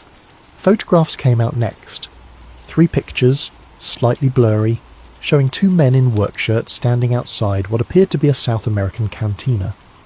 The faces were partially obscured by shadows and hat brims, but the bone structure, the posture, the way one man favoured his left leg, it all matched the Anglin brothers' physical profiles. Woman from church. Her daughter married a missionary, sent these from Brazil in '65, Marie explained. Said these 2 Americans worked construction jobs, paid cash, kept to themselves, spoke English with Florida accents. I studied the photos with a magnifying glass. The man on the left had a distinctive scar on his forearm, a scar I remembered from Clarence Anglin's prison medical records, sustained in a workshop accident at Atlanta Federal Penitentiary. "FBI says they're look-alikes," Marie continued. "Coincidence, but a mother knows her son's detective. Even in shadows, even across oceans, those are my boys." The fear in her eyes wasn't the fear of grief or false hope. It was the fear of someone who knew more than she was saying, someone who'd been warned to keep quiet. As I left the farm that evening, I noticed a dark sedan parked down the country road, 2 figures visible in the front seats. When I drove past, they turned away, but not before I caught a glimpse of federal license plates. The Anglins were being watched. After 6 years, the dead men's family was still under surveillance. That night in my motel room, I spread out everything I'd gathered so far. The car theft, the paddle, the witness statements, the cards and photographs. Individually, they could be dismissed as coincidence or wishful thinking. Together, they painted a picture that made my hands shake as I wrote my preliminary report. Frank Morris and the Anglin brothers hadn't drowned in San Francisco Bay. They'd made it to shore, stolen transportation, and somehow managed to disappear into the wind. The question that kept me awake until dawn wasn't whether they'd survived the escape. It was why the government was so determined to pretend they hadn't. The National Archives building in Washington, D.C. has the kind of institutional grandeur designed to make visitors feel small and insignificant. As I walked through its marble corridors in November 1968, carrying my credentials and a growing list of questions, I felt exactly as intended. The records clerk, a thin man with wire-rimmed glasses and the pallor of someone who spent his days in basement filing rooms, greeted my request with practiced bureaucratic indifference. Alcatraz escape files? Let me check the catalogue. He disappeared into the labyrinthine storage system, returning 20 minutes later with a puzzled frown. That's odd. The primary files show as transferred to federal custody in 1964, no longer available for review. Transferred where? Doesn't say. Just lists the authorization code. Project Paperclip Archive classified. Project Paperclip. Even a street cop from San Francisco knew that designation. The program that brought Nazi scientists to America after World War II. Why would an escape case be filed under intelligence classifications? What about the secondary files, witness statements, evidence logs? Another search, another apologetic shrug. Also transferred, same authorization. I spent 3 days in Washington, following leads that turned to smoke and asking questions that generated only nervous silence. At FBI headquarters, my request for case consultation was politely denied. At the Bureau of Prisons, I was told the relevant personnel were unavailable for comment. Even my police credentials and Lieutenant Carson's authorization letters seemed to carry no weight. It was Agent Patricia Hendricks, a bureau analyst I'd worked with on a previous case, who finally gave me the truth over drinks in a Georgetown bar. She waited until we were alone, until the other patrons had cleared out, until even the bartender was busy with inventory in the back room. "Ray, you need to drop this," she said quietly, her usual professional demeanour replaced by genuine concern. "The Alcatraz case isn't cold. It's radioactive." "What does that mean?" Patricia glanced around the empty bar before continuing. Internal memo came down in 65. Any agent pursuing Alcatraz leads beyond the official drowning conclusion would be transferred to Alaska or worse. 3 agents have been quietly reassigned since then. Good agents, career agents, all because they asked too many questions about 3 supposedly dead men. Why? If they drowned like the report says, what's the threat?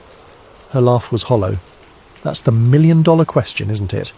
All I know is that certain people in very high places want Frank Morris and the Anglin brothers to stay dead, and they're willing to destroy careers to keep it that way. She slid an envelope across the table. I couldn't get you the files, but I managed to copy some of the index pages before they were sealed. Names, dates, reference numbers. Maybe you can piece together what we're not supposed to know. The documents were fragmentary, frustratingly incomplete, but they told a story that made my blood run cold. Cross-references to CIA front companies, mentions of asset recovery protocol, transfer authorization signed by officials whose names I recognized from the intelligence community. Most disturbing was a memo dated July 1962, just 1 month after the escape. Subjects may possess operational value. Recommend immediate field assessment rather than standard fugitive protocols. Operational value, not the language you'd use for bank robbers and car thieves. That night, in my Washington hotel room, I called Lieutenant Carson to report my findings. The conversation was brief and cryptic. "Ray, you need to come home. Now. I've got leads here, Lieutenant. Real leads." The leads will be there when you get back, if you get back. There are people asking questions about your questions, and those people have resources we don't. Come home." The line went dead. I packed quickly, checking the hallway twice before leaving my room. During the taxi ride to the airport, I noticed the same black sedan in my mirrors that had followed me from the archives building 3 days earlier. Back in San Francisco, Carson met me at the airport personally, something he'd never done before. His first words were a warning. "Your hotel room was searched yesterday. Professional job. Nothing taken, nothing damaged, but they wanted you to know they'd been there." As we drove through the city, he filled me in on developments from my end. Miguel Santos, the fisherman who found the paddle, died in a car accident outside Portland last week. Single vehicle collision on a straight road, clear weather, and Mrs. Hutchins, the lady who saw the car theft, moved to Phoenix, left no forwarding address. Her old neighbours say federal agents visited her the day before she left. The pattern was becoming clear. Anyone connected to evidence contradicting the official narrative was disappearing, voluntarily or otherwise. The Alcatraz case wasn't just closed, it was being actively suppressed by people with resources and authority I couldn't match. "What do I do, Lieutenant?" Carson pulled over and turned to face me. In 30 years of police work, I'd never seen him look so serious. "You write a report confirming the drowning theory. You file it properly. You forget everything you've learned, and you pray that's enough to keep you breathing." But I couldn't forget. The faces in those photographs. The fear in Mary Anglin's eyes. The systematic elimination of evidence and witnesses. Somewhere out there, the truth was buried so deep that powerful people were willing to destroy lives to keep it hidden. The question was whether I was brave enough, or stupid enough, to keep digging. Tony the Fish Marconi wasn't the kind of informant you'd find in a police procedural manual. A small-time smuggler with ties to both San Francisco's waterfront and various federal agencies that preferred not to be named, Tony survived by knowing when to talk and when to disappear. When he agreed to meet me at a dive bar in North Beach, I knew the information would be worth the risk. "You're playing with fire, Detective," he said, stirring his whiskey with a nicotine-stained finger. "The Alcatraz thing? That ain't just a prison break, that's connected to some heavy government business." "What kind of business?" Tony glanced around the dim bar, noting the exits, the other patrons, the bartender's attention. Old habits from a life lived in the shadows. "You ever hear of something called the Prometheus Group?" I shook my head. "Private contractors, black budget operations, the kind of people who make problems disappear for Uncle Sam. Word on the street is they were running recruitment out of the Bay Area in the early 60s, looking for specific types, intelligent, adaptable, morally flexible, men who'd already proven they could operate outside the law." The implications hit me like a physical blow. "You're saying Morris and the Anglins were recruited?" "I'm saying Morris had an IQ of 133 and a talent for planning that impressed even the prison psychologists. The Anglin brothers were mechanical geniuses who could improvise solutions from scrap metal and determination. During the Cold War, those were valuable skills." Tony drained his whiskey and signalled for another. "Think about it. 3 men plan the perfect escape from America's most secure prison. They disappear without a trace, despite the biggest manhunt in federal history. Either they're criminal masterminds beyond anything we've seen, or they had help. Professional help." "What kind of help?" "The kind that comes with new identities, transportation, and assignments in places where questions aren't asked. South America was crawling with intelligence operations in the 60s. Cuba, Chile, Brazil. All potential flashpoints that needed experienced operators who couldn't be traced back to Washington. The theory was insane, but it explained the evidence I'd uncovered. The systematic suppression of information, the classified file transfers, the fear I'd encountered at every level of government. If the Alcatraz escape had been a recruitment operation disguised as a prison break, then admitting the men survived would expose a covert program that violated everything America claimed to stand for. "There's another possibility," Tony continued, his voice dropping to barely above a whisper. "Maybe they weren't recruited. Maybe they stumbled onto something they weren't supposed to see." "Such as?" "Alcatraz was more than a prison, Detective. It was a research facility. Mind control experiments, interrogation techniques, pharmaceutical trials. the kind of work that required subjects who couldn't complain to their congressman. What if Morris and the Anglins saw something during their time there? What if their escape wasn't about freedom, it was about exposure? My mind reeled with the implications. If the escapees had witnessed classified experiments, their capture wouldn't result in a return to prison. It would result in permanent silence. I've heard whispers, Tony continued. Black sites in Nevada, facilities that don't appear on any government maps, places where inconvenient people go to be forgotten, the kind of places where 3 escaped prisoners might end up if they knew too much. He finished his second whiskey and stood to leave. One more thing, Detective. You know why they call it the Prometheus Group? I shook my head. Prometheus stole fire from the gods and gave it to humanity. The gods punished him by chaining him to a rock where eagles ate his liver for eternity. Some gifts come with a price that never stops being paid. After Tony left, I sat in that dim bar for another hour, trying to process what he'd told me. 3 theories, each more disturbing than the last. Theory 1. Cold War recruitment. The escape was facilitated by intelligence agencies looking for deniable assets. Morris and the Anglins were extracted, given new identities, and deployed to international hotspots where their criminal skills could serve national interests. Theory 2. Witness protection in reverse. The men had seen classified activities at Alcatraz and escaped to avoid being silenced. Their continued existence threatened to expose government programs that officially didn't exist. Theory 3. The darkest possibility. They were captured alive after the escape and disappeared into the black site system, spending the rest of their lives as test subjects or interrogation practice for intelligence agencies that viewed them as expendable assets. Each theory explained the evidence I'd gathered. Each theory justified the extreme measures taken to suppress the truth. And each theory meant that Frank Morris and the Anglin brothers faced something far worse than drowning in San Francisco Bay. They faced erasure from history itself. 6 months later, against direct orders from Lieutenant Carson and my own better judgment, I found myself on a flight to Rio de Janeiro. The lead had come through Tony Marconi's network, a bartender in Ipanema who claimed to remember 2 American men matching the Anglin's description, regulars at his establishment from 1971 to 1978. They paid cash, spoke little Portuguese, and never talked about their past, the bartender Carlos told me through a translator. But they were different from other expatriates, more careful, always watching the exits, never sitting with their backs to the door. The description matched surveillance training, the kind of operational security taught to intelligence assets.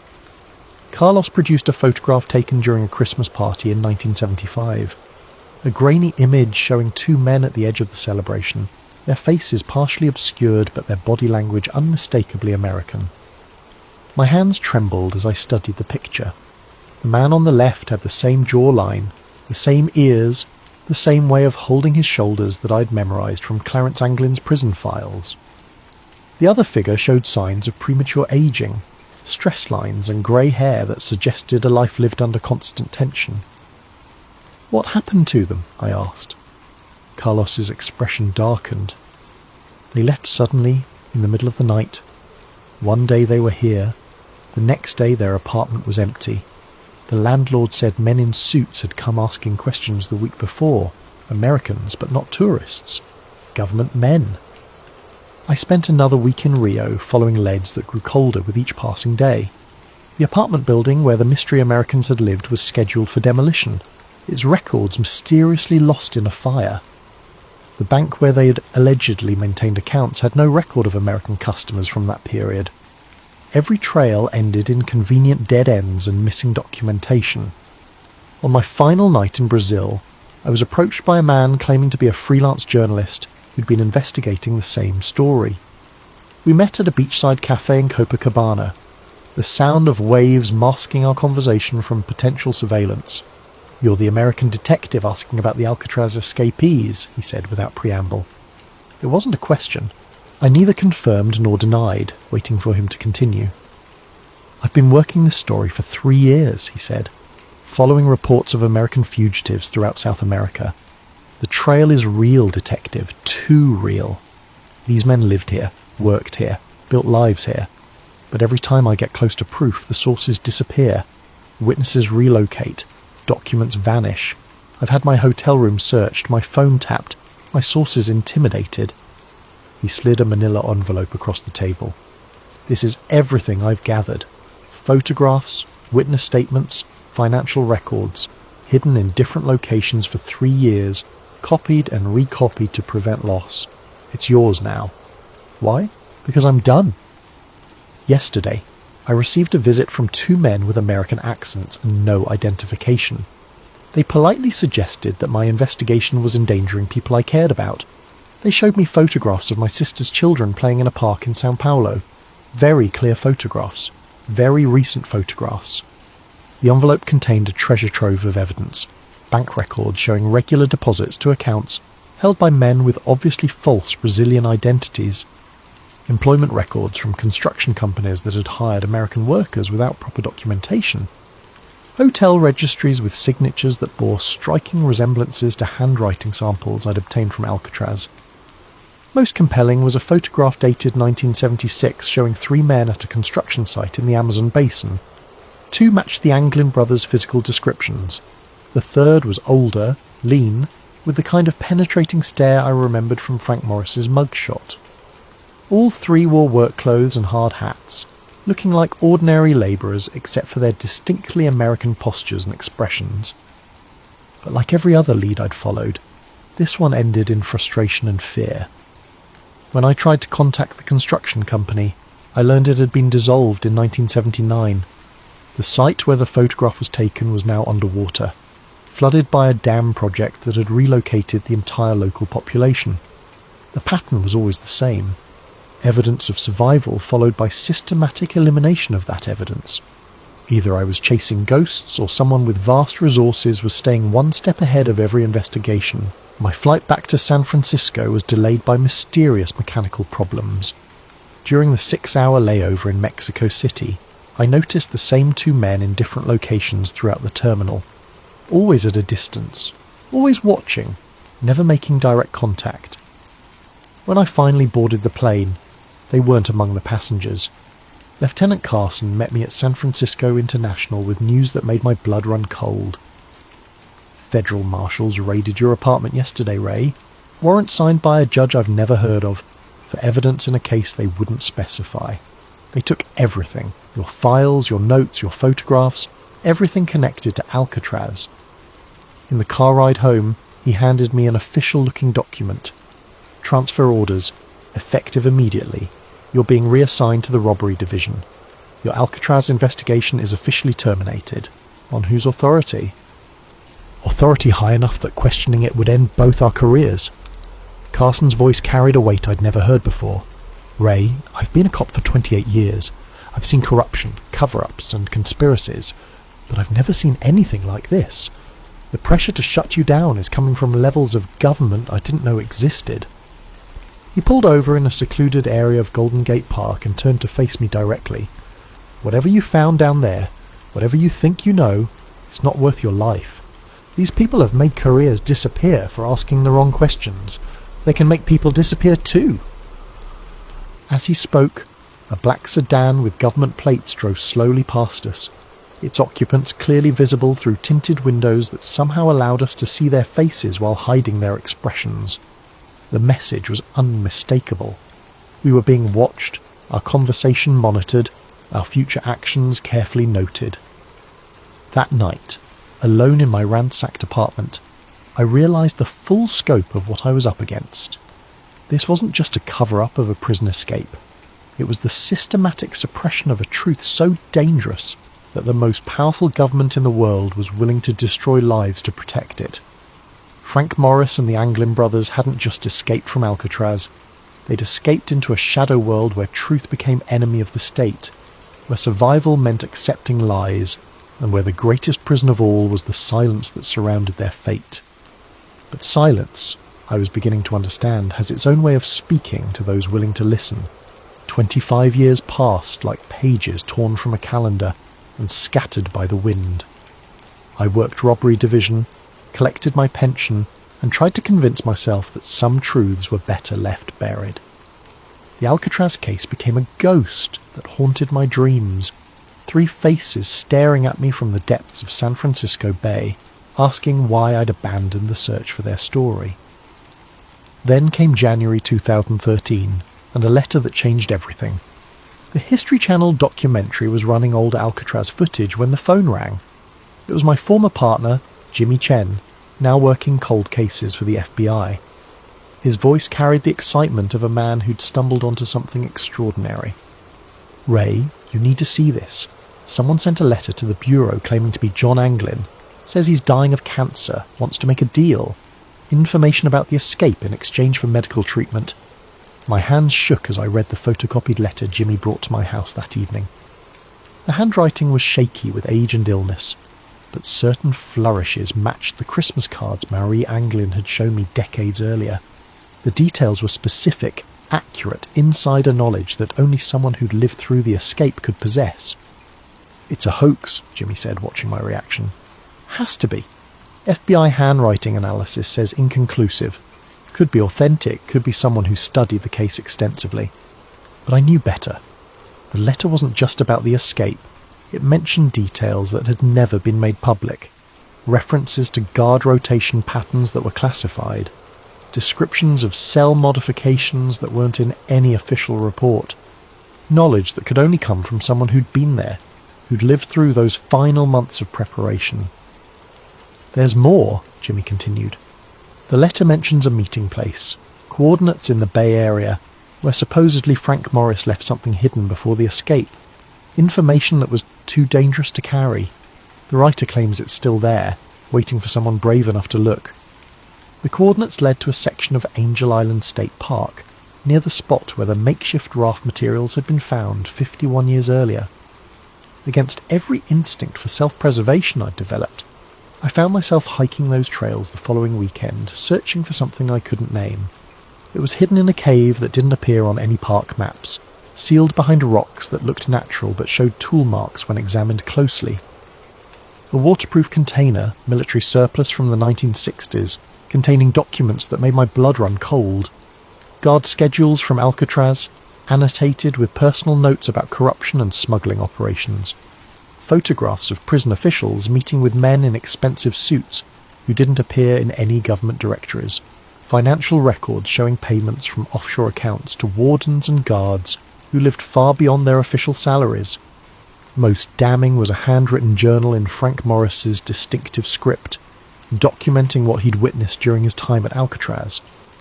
The prison wasn't just housing criminals, it was housing witnesses to government activities that violated constitutional protections. Political prisoners who'd been disappeared from the mainland. Foreign nationals being held without diplomatic notification. Test subjects for psychological experiments that would later be revealed as part of the MKUltra program. The final entry, dated 2 days before the escape, was prophetic in its certainty. We're not breaking out to be free, we're breaking out to stay alive. What we know, what we've seen, makes us more dangerous to them than any criminal they've ever housed. If we stay, we disappear quietly. If we escape and get caught, we disappear loudly. Our only chance is to vanish completely and hope the truth survives us. The documents explained everything. The official insistence on the drowning theory, the suppression of evidence, the systematic elimination of witnesses. The Alcatraz escape wasn't a crime to be solved. It was a national security incident to be contained. Morris and the Anglins hadn't just witnessed classified activities. They documented them, created a record of government crimes that could destroy careers and topple administrations. Their escape was both an act of desperation and a gamble that someday someone would be brave enough to tell their story. Reading those pages in the dim light of that hidden cave, I finally understood the true scope of the self-destruction paradox. The very actions taken to hide the truth had preserved it. The efforts to silence witnesses had created evidence. The attempts to erase history had documented it in detail. But understanding the truth and proving it were different challenges entirely. The men who'd orchestrated the cover-up were dead or retired, their crimes protected by classification systems and institutional amnesia. The witnesses were gone, scattered or silenced by 5 decades of systematic intimidation. Yet the letter kept haunting me. Someone claiming to be John Anglin, dying and desperate, reaching out across 50 years of silence to offer one final revelation. The FBI had dismissed it as a hoax, but their dismissal felt too quick, too certain, too reminiscent of the patterns I'd seen decades earlier. Late at night, when the pain in my chest reminded me of my own mortality, I wondered about the fates of 3 men who'd gambled everything on an impossible escape. Had they found freedom in the jungles of South America? Had they lived out their days under assumed names, carrying secrets too dangerous to share? Or had they been caught, disappeared into black sites where their knowledge died with them? The letter writer claimed John Anglin had survived into the 21st century, living with the weight of knowledge that could never be shared, watching as history branded him a criminal, while the real criminals wore badges and held office. If true, it was a torture more cruel than any prison cell, to know the truth and be unable to speak it, to carry justice in your heart while injustice wore your name. I kept the documents for 6 months before making my decision. They couldn't stay hidden. Too many people had died to protect these secrets, and too many others deserved to know the truth. But releasing them publicly would accomplish nothing except getting me killed and the evidence destroyed. Instead, I chose a different path. I copied everything, hid the copies in locations scattered across the country, and left instructions for their release upon my death. If the government wanted to suppress the truth, they'd have to do it posthumously, when I could no longer be intimidated or eliminated. The original documents I returned to their hiding place on Angel Island, along with my own written account of the investigation. Future generations might find them, might understand what they represented, might finally give Frank Morris and the Anglin brothers the justice they'd been denied for over half a century. But justice, I was learning, was a luxury the living could rarely afford. It was a gift we could only leave for the dead, a truth we could only speak when our own voices had been silenced. The morphine makes it difficult to focus, but I need to finish this recording while I still can. The doctors say hours now, maybe a day if I'm stubborn enough to fight the inevitable. I've been fighting for 78 years. What's one more battle against the darkness? I've spent 53 years carrying the weight of what I learned about Frank Morris and the Anglin brothers. 53 years of waking up in cold sweats, wondering if today would be the day federal agents knocked on my door with a permanent solution to my inconvenient knowledge. 53 years of looking over my shoulder, checking my rearview mirror, and jumping at unexpected phone calls. The truth is a heavy burden when you're carrying it alone.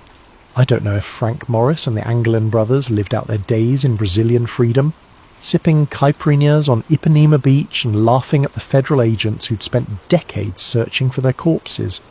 I don't know if they died namelessly in some government facility, their final words lost in soundproof rooms designed to swallow screams. But I do know this with absolute certainty. They didn't drown in San Francisco Bay on June 11th, 1962. The evidence was always there for anyone brave enough to look past the official narrative. The car theft, the witness statements, the photographs from South America, the Christmas cards signed with familiar initials, each piece individually dismissed as coincidence or hoax, but collectively forming a picture of survival that powerful people needed to deny. The government's insistence on the drowning theory wasn't about maintaining Alcatraz's reputation or protecting prison security. It was about hiding activities that violated every principle America claimed to represent.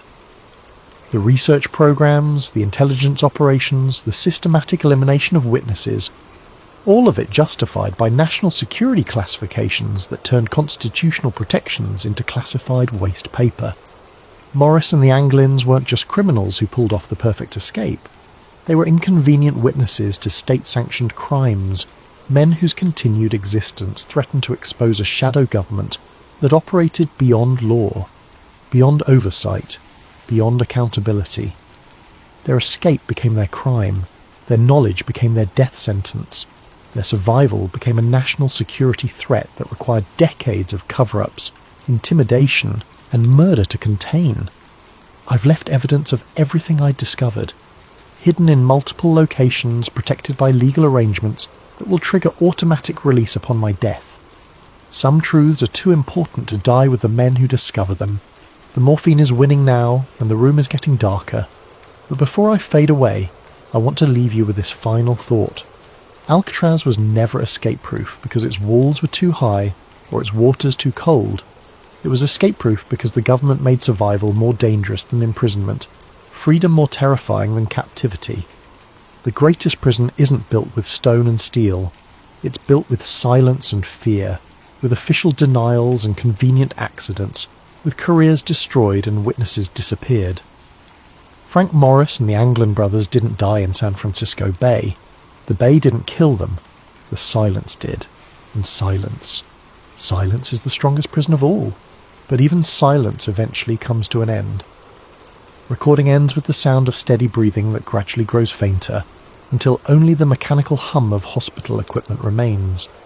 Found among Detective Raymond Kowalski's personal effects, along with detailed instructions for the release of sealed documents and recordings. To whoever finds this recording and follows the trail I've left behind, my name was Detective Raymond Kowalski, badge number 2847, San Francisco Police Department. I died on December 20th, 2021, at 3:17 a.m., alone except for the ghosts of 3 men whose story I spent a lifetime trying to tell. If you're reading this, it means the legal mechanisms I put in place have been triggered. Safety deposit boxes in 7 different states will have been opened. Law offices in 4 different cities will have released sealed documents. Digital files stored in multiple secure locations will have been automatically transmitted to journalists, historians, and government oversight committees. I've spent 53 years preparing for this moment, the moment when my voice could finally break the silence that has protected one of the greatest cover-ups in American history. The documents you now have access to represent only a fraction of what was hidden. For every piece of evidence I managed to preserve, dozens more were destroyed by people who understood that truth was their greatest enemy. But what remains is enough. Enough to prove that Frank Morris and the Anglin brothers survived their escape from Alcatraz. Enough to demonstrate the systematic suppression of evidence by multiple government agencies. Enough to show that the official narrative was a carefully constructed lie designed to protect state secrets more valuable than human lives. I need you to understand something. The men who orchestrated this cover-up weren't comic book villains twirling their mustaches in shadowy rooms. They were patriots in their own minds. They believed that protecting classified operations was more important than acknowledging 3 escaped prisoners. They convinced themselves that national security justified any level of deception, any amount of witness intimidation, any degree of evidence suppression. They were wrong. In a democracy, truth cannot be classified indefinitely. Justice cannot be postponed forever. The families of Frank Morris and the Anglin brothers deserve to know their fates. The American people deserve to know what their government did in their name. History deserved an accurate record, not a convenient fiction. I've carried this burden alone because I was afraid of losing my pension, my reputation, my life. Afraid of being dismissed as a conspiracy theorist or a disgruntled cop. Afraid that speaking the truth would accomplish nothing except getting me killed. But fear, I've learned, is just another form of prison.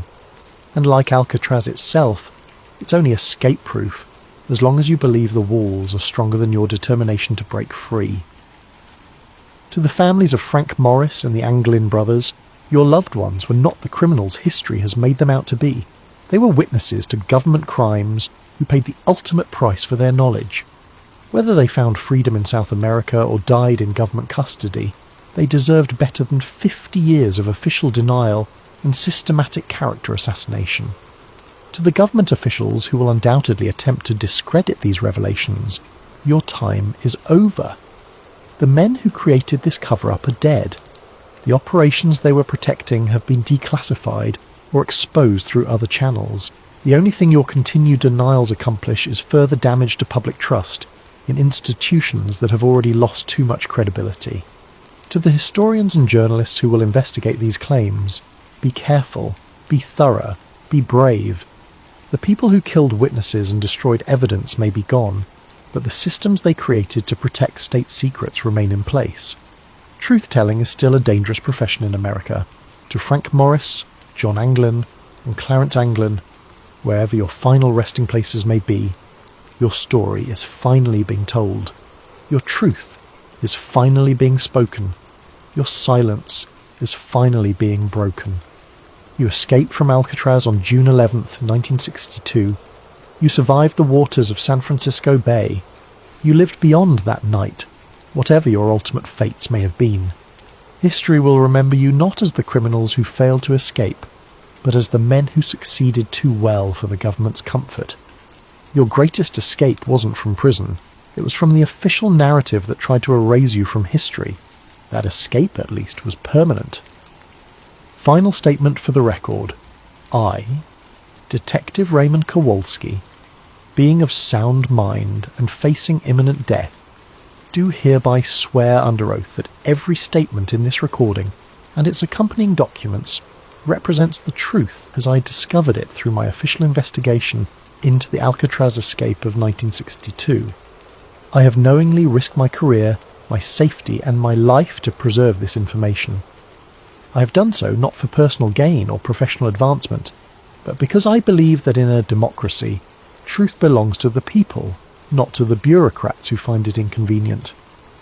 If my death occurs under suspicious circumstances, if these documents are somehow suppressed or discredited, if this recording mysteriously disappears, let it stand as evidence that the cover-up I've documented continues to claim lives.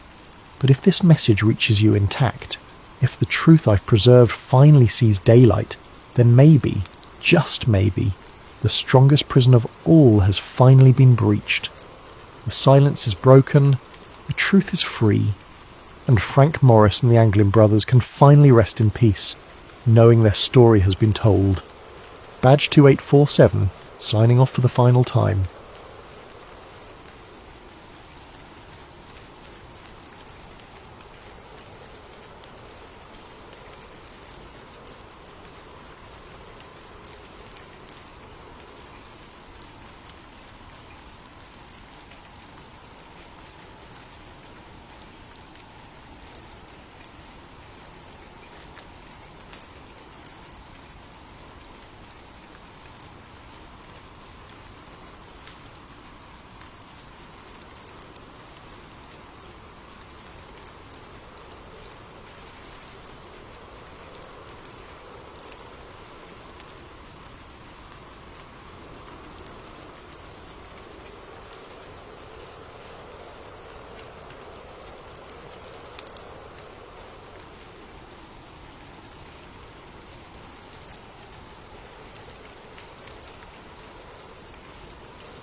Before we dive into tonight's story, if you're enjoying this content, please consider using your hype points on this video.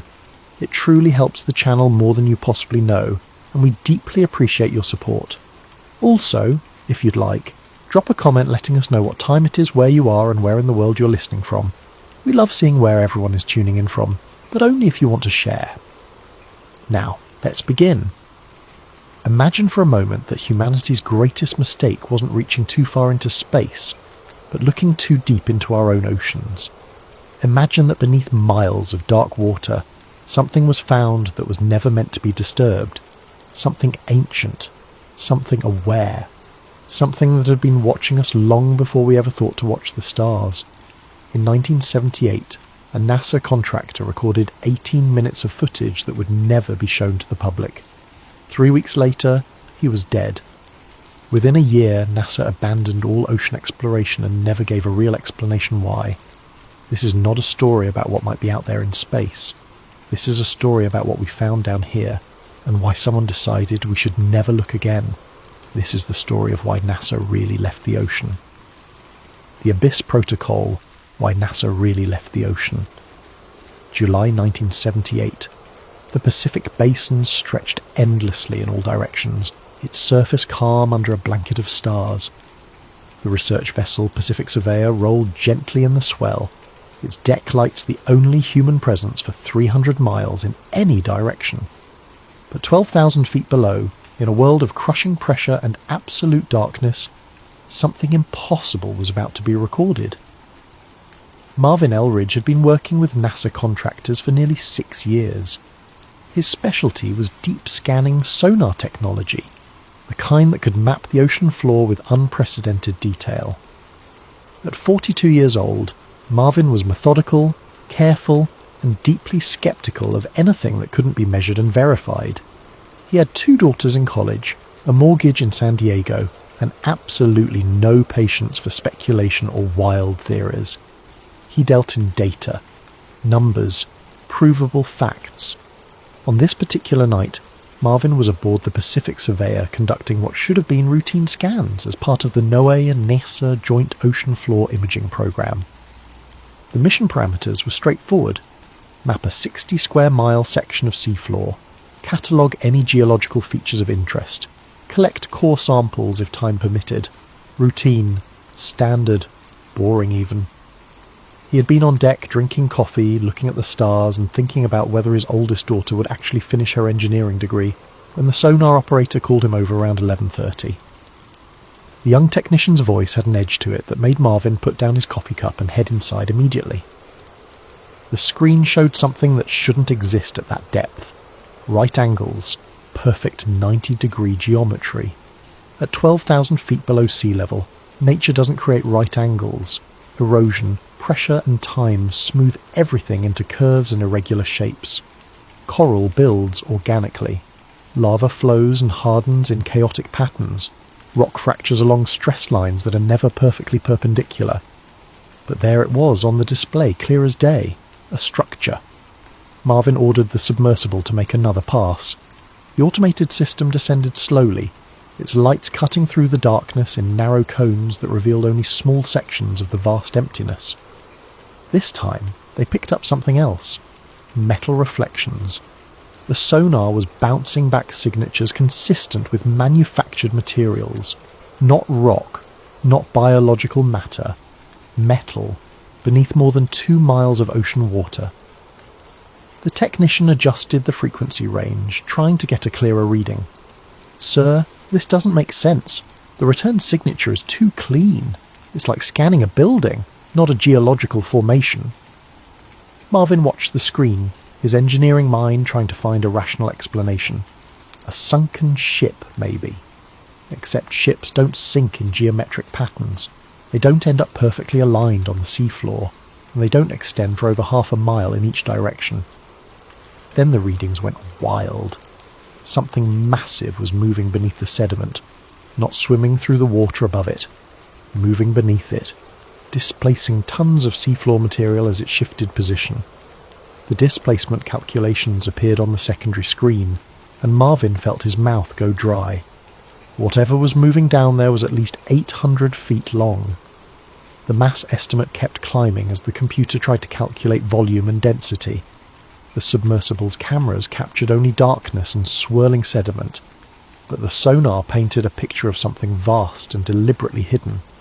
The object was rising, not quickly, but steadily, pushing up through layers of silt that had probably accumulated over thousands of years. "Pull it back," Marvin said quietly. "Bring the sub up, now." But before the operator could execute the command, every instrument aboard the submersible simultaneously failed. The video feed cut to static. The sonar went dark. The navigation system stopped transmitting. Even the backup systems, designed to function independently, all died at exactly the same instant. The control room fell silent except for the hum of the ship's generators. Marvin stared at the blank screens, his heart pounding. In 6 years of deep ocean work, he had never seen a total system failure like this. Equipment broke down, sensors malfunctioned, but everything at once. That didn't happen by accident. They waited. 3 hours of running emergency protocols, trying to re-establish contact with the submersible, calculating drift patterns, and preparing the backup recovery system. When they finally retrieved the sub just after 3 a.m, Marvin was the first one to examine it. The exterior showed signs of exposure to an electromagnetic pulse, scorch marks on the sensor housings. The camera lenses had a strange crystalline pattern etched into them, like they had been exposed to intense magnetic fields. The recording equipment was completely fried, every circuit board melted into useless slag. But Marvin had already seen enough. He had watched the readings in real time. He knew what was down there, even if he couldn't prove it anymore. The official report, filed 2 weeks later, contained exactly 4 words about the incident. Seafloor anomaly, equipment malfunction.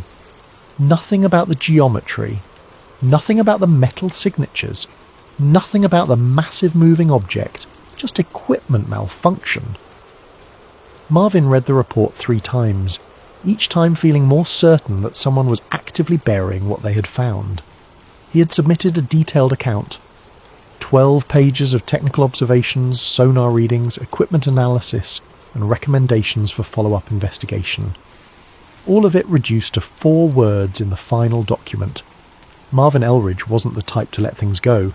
He started making calls, reaching out to colleagues at other oceanographic institutions, contacting journalists who had covered scientific discoveries before. He was careful about it, or at least he thought he was. He never mentioned aliens or conspiracy theories. He just talked about anomalous readings that deserved further study. He used technical language. He cited data. But someone was listening to those calls. Someone was reading those emails. And someone decided that Marvin Elridge was becoming a problem. 3 weeks after he started making noise, Marvin died in a single car accident on Interstate 5, just north of San Diego. It was a clear Tuesday morning. No rain, no fog, excellent visibility. Traffic was light. According to witnesses, his car had been travelling normally in the right lane when it suddenly accelerated, veered across 3 lanes of traffic, and crashed into the centre divider at over 90 miles per hour. The police report called it mechanical failure. The accident investigation found that his brake lines had corroded through completely. Strange, the investigator noted in his report, because the vehicle had passed a safety inspection just 1 month earlier with no issues noted. Strange too that all 4 brake lines had corroded in exactly the same way, at exactly the same rate, as if someone had deliberately weakened them with chemicals designed to fail after a specific period of time. But those observations stayed in the investigator's notes and never made it into the official conclusion. Mechanical failure, accidental death, case closed. Marvin's wife received his life insurance payout without any problems. His daughters finished college. His name appeared in a few professional journals as a contributor to oceanic research. And then he was forgotten, just another scientist who had devoted his career to expanding human knowledge and died too young in an unfortunate accident. Within a year, NASA quietly ended all deep ocean involvement. No press conference, no explanation. The agency that had spent nearly 2 decades exploring Earth's oceans simply walked away. The public never learned why. But the message to anyone else who might have been thinking about speaking up was crystal clear. Some discoveries are not meant to be shared, but the truth was buried in classified documents, suppressed testimonies, and deleted records. And it begins with a history that most people have completely forgotten. When NASA was founded on July 29, 1958, the agency's charter contained language that would surprise most Americans today.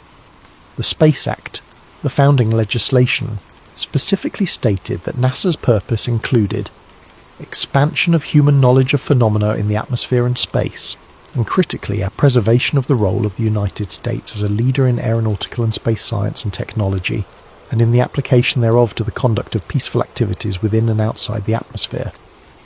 But there was another clause, often overlooked in modern discussions, that explicitly mentioned oceanic research as part of the agency's environmental studies mandate. This wasn't a secondary mission added later. Ocean exploration was written directly into NASA's founding purpose, right alongside space exploration. The reasoning was sound. If NASA wanted to understand how life might exist on other planets, They needed to study the most extreme environments on Earth, and nothing on Earth compares to the deep ocean. Crushing pressure, no light, extreme cold or extreme heat near thermal vents, toxic chemistry. If life could exist in those conditions, it could theoretically exist anywhere in the solar system. Throughout the early 1960s and into the 1970s, NASA and NOAA worked hand in hand. They weren't just partners on paper. They were running joint missions into some of the deepest and most unexplored regions on the planet. The Tektite Habitat program put scientists underwater for extended periods, studying the psychological and physiological effects of isolation in extreme environments. The data was meant to prepare for future space stations. NASA developed submersible technology that would later influence the design of spacecraft. They created underwater communication systems that could function under crushing pressure and through miles of water. These same principles would be applied to interplanetary communication. They mapped deep ocean vents that had never been seen by human eyes, discovering ecosystems that survived without sunlight, feeding on chemicals from Earth's interior. The technology NASA created for ocean exploration was genuinely revolutionary. They built robotics meant specifically for underwater environments, not space. These machines could withstand pressures exceeding 16,000 pounds per square inch. They could navigate in complete darkness using advanced sonar arrays that could map terrain in 3 dimensions, and they could go deeper than anyone had gone before. Project Famous, the French-American mid-ocean undersea study, put scientists in submersibles at depths of nearly 9,000 feet to directly observe seafloor spreading along the mid-Atlantic ridge. NASA scientists worked alongside French oceanographers, developing techniques that would later be used for remote planetary exploration. The missions were wildly successful. NASA's ocean programs were discovering new species almost weekly. They were mapping geological formations that changed our understanding of plate tectonics. They were proving that life could exist in conditions we'd previously thought impossible. The funding was solid. The science was groundbreaking. International partnerships were strong. There was every reason to continue and expand these programs. Then, seemingly overnight, everything stopped. By 1980, NASA's ocean projects had completely evaporated. Funding was eliminated across the board. Directives were sealed under classification protocols. Personnel were reassigned or let go. NASA's focus shifted entirely and exclusively to space. The official explanation given to the few people who asked was simple. Budget priorities changed. But that explanation never made sense. NASA's ocean missions were thriving.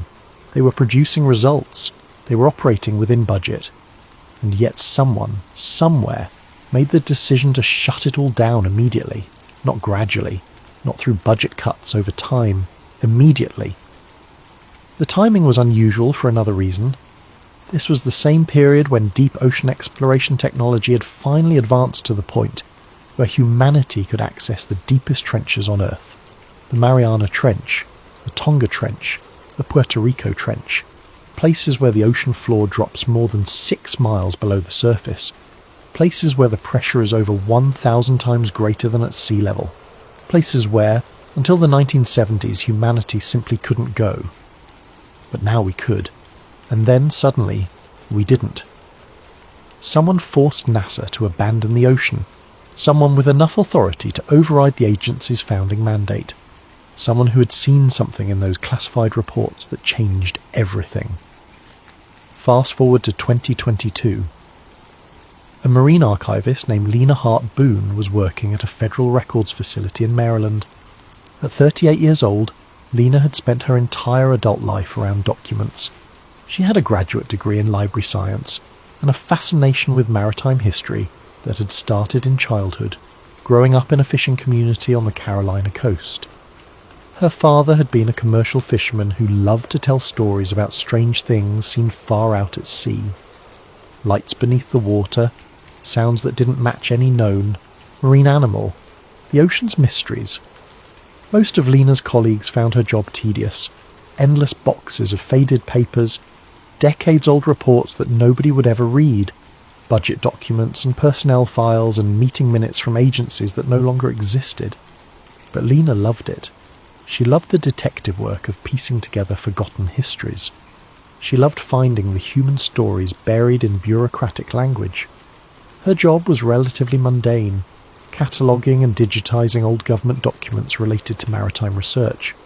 Boxes and boxes of forgotten papers, most of it routine bureaucratic material. She worked methodical hours in a climate-controlled room with fluorescent lights and no windows.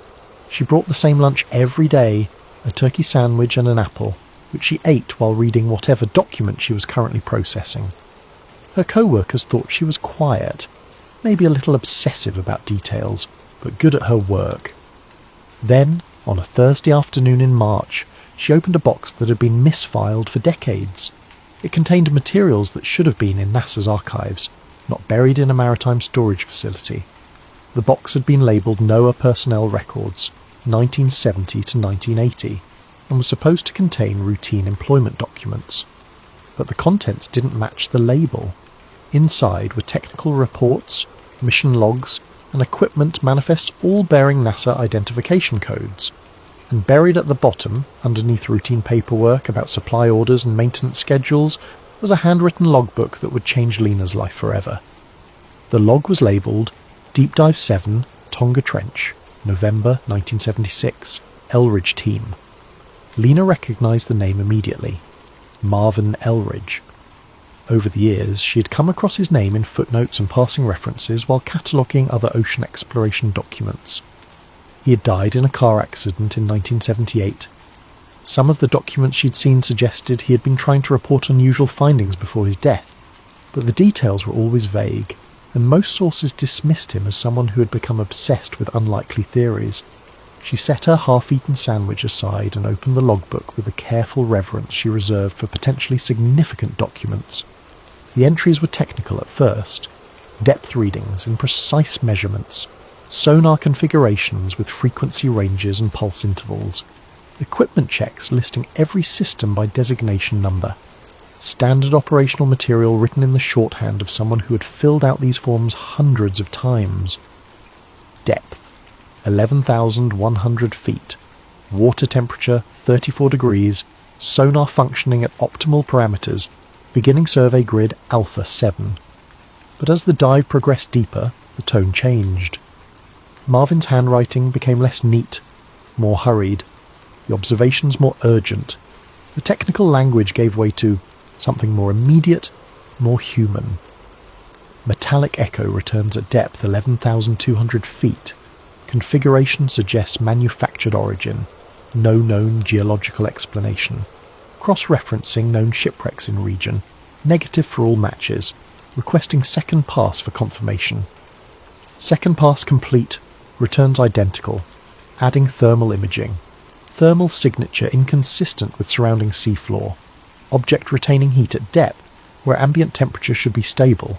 No volcanic activity in this region according to all geological surveys. Unidentifiable vibrations detected. Frequency suggests machinery, not seismic activity. Rhythm is too regular. Pattern repeats every 47 seconds. Equipment functioning normally. All diagnostics green. Readings are accurate. Then came an entry that Lena read 3 times. Her sandwich forgotten, her coffee growing cold beside her. Movement detected beneath sediment layer. Displacement calculations suggest object of immense size. Initial estimate, 800 feet length, possibly larger. Depth of burial suggests object has been here for considerable time, yet movement indicates active state. Too massive and too fast to be biological. Repeat, movement characteristics are too massive and too coordinated to be biological in nature. The next entry was written in a different pen, suggesting Marvin had taken a break and then returned to write what happened next. Emergency protocols initiated. Object began rising towards submersible, not swimming, rising straight up through sediment layers as if pushing through.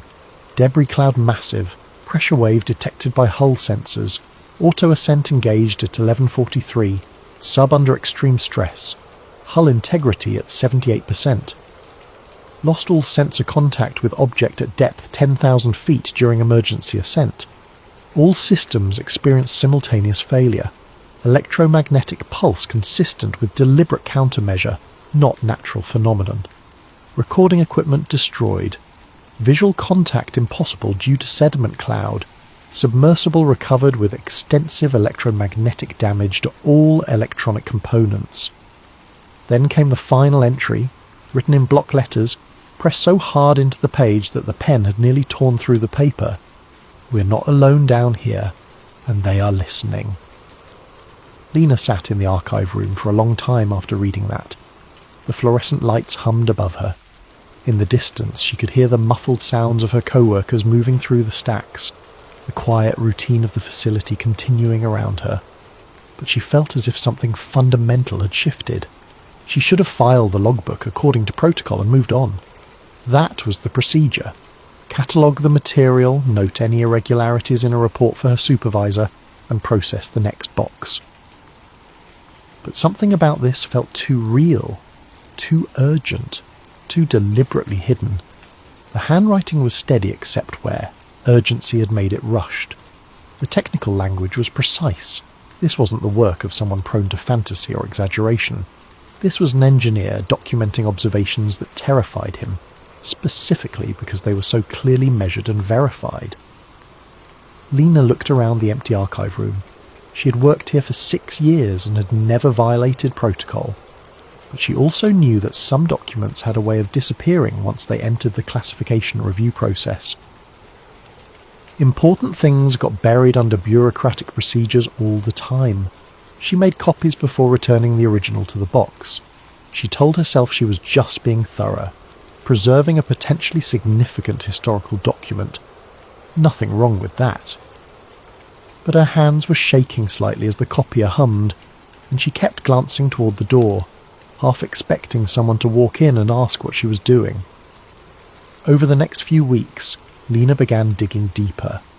She found a memorandum dated March 1979, stamped with the highest classification markings she had ever seen in maritime archives. The memo was partially redacted, but certain elements were still visible. It was signed by Robert Ballard, the famous deep-sea explorer who would later discover the wreck of the Titanic. It was also signed by Robert Frosch, who was NASA administrator at the time. And there was a third signature line, but the name had been completely blacked out.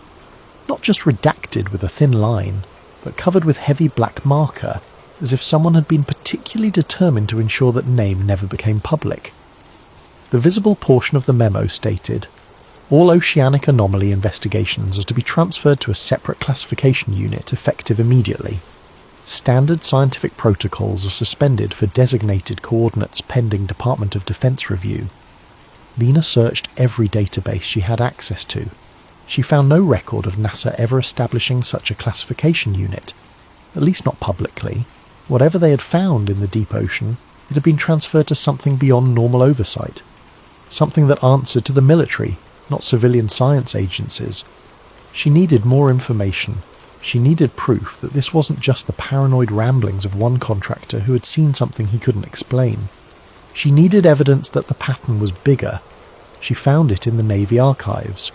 Through careful requests and legitimate research credentials, Lena gained access to partially declassified Navy sonar logs from the 1970s. These were routine submarine patrol reports that had been sitting in storage for decades. Most of it was exactly what you'd expect. Position reports, depth readings, contact tracking of other vessels. But scattered throughout the logs were entries that stood out, references to unidentified submerged objects that appeared on sonar and then vanished, reports of sudden accelerations that were physically impossible for any known submarine technology, acoustic shadows that resembled large structural masses but appeared in locations where no structures should exist, and the locations matched: the Tonga Trench, the Puerto Rico Trench, the Mariana Trench, the 3 deepest places on Earth, the same places where NASA had been conducting their most advanced deep ocean exploration right before they were ordered to stop. The Navy reports used careful language. They never said alien or unknown intelligence. They said things like anomalous contact and unidentified acoustic phenomenon. But the pattern was clear. Something was down there. Multiple Navy vessels had detected it over the course of years. And someone had decided that civilian scientists needed to stop looking. Lena knew she needed to talk to someone who had been there, someone who had worked on NASA's ocean programs and might be willing to talk about what really happened. She found Harlan Vick living in a retirement community in Florida, in a modest apartment that overlooked a small artificial lake. He had worked as a propulsion engineer for NASA from 1964 until his retirement in 1991. His work had focused on developing systems that could function in extreme environments, both space and ocean.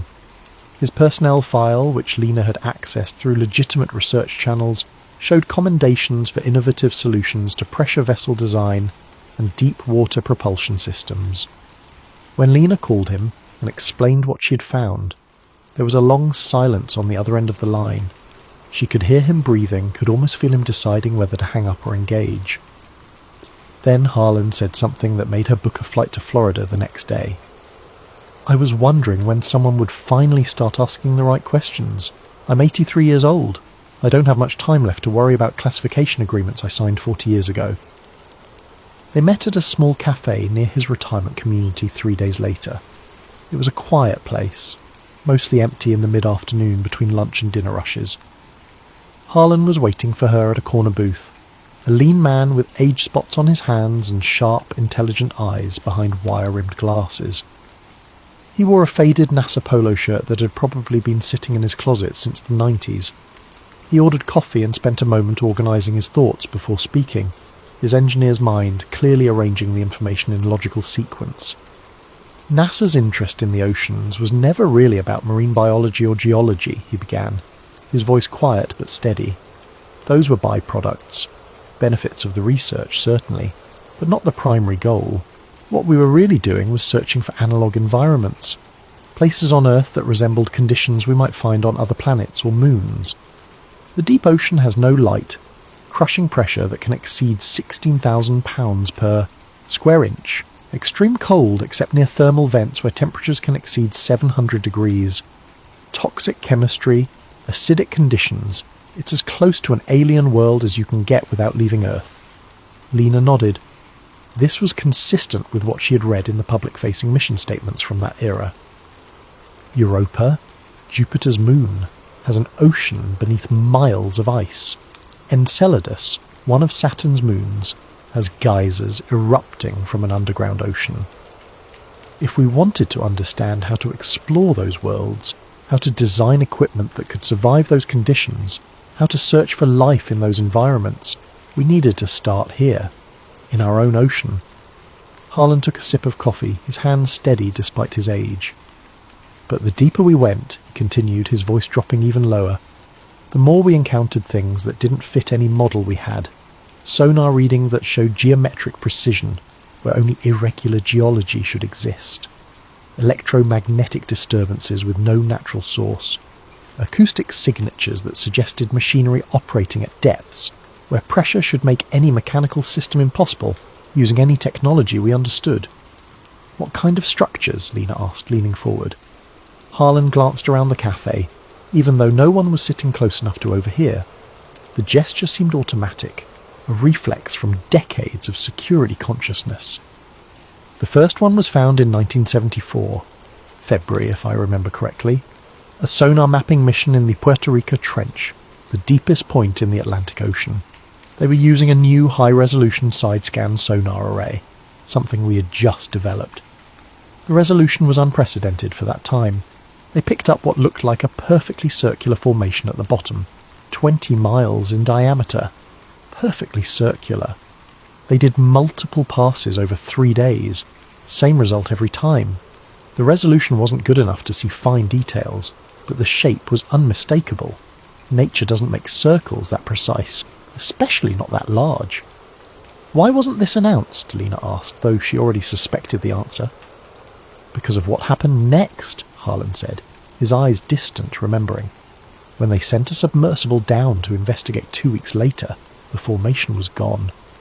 Not buried under a recent sediment flow, not obscured by a debris field from some underwater landslide. Gone. The seafloor in that location was smooth and undisturbed, as if nothing had ever been there. But we had sonar images from just 14 days earlier showing it clear as day. Multiple passes, multiple confirmation scans, then nothing. Lena felt a chill despite the warm Florida afternoon streaming through the cafe windows. The only explanation that made sense was that it had moved. But the implications of that, of something that large moving deliberately and then concealing itself, were too disturbing to put in a report. So the official conclusion was equipment malfunction, a glitch in the new sonar system. Never mind that the same system worked perfectly before and after that mission. The second incident was in 1976 in the Tonga Trench. That's the one Marvin Elridge was part of. You've seen his logbook, so you know what they found.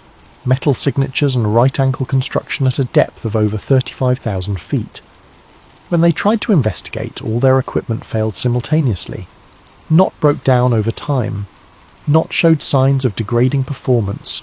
Failed. All at once. As if something had actively shut it down with a directed electromagnetic pulse. Harlan paused, and Lena could see him deciding how much to share. And the third, she prompted gently, Mariana Trench, November 1977, a joint mission with the Navy. They weren't looking for anything unusual. They were testing new depth pressure sensors, equipment that could survive in the deepest place on Earth. Boring technical work. But what they found was a massive object sitting on the ocean floor at a depth of 35,800 feet.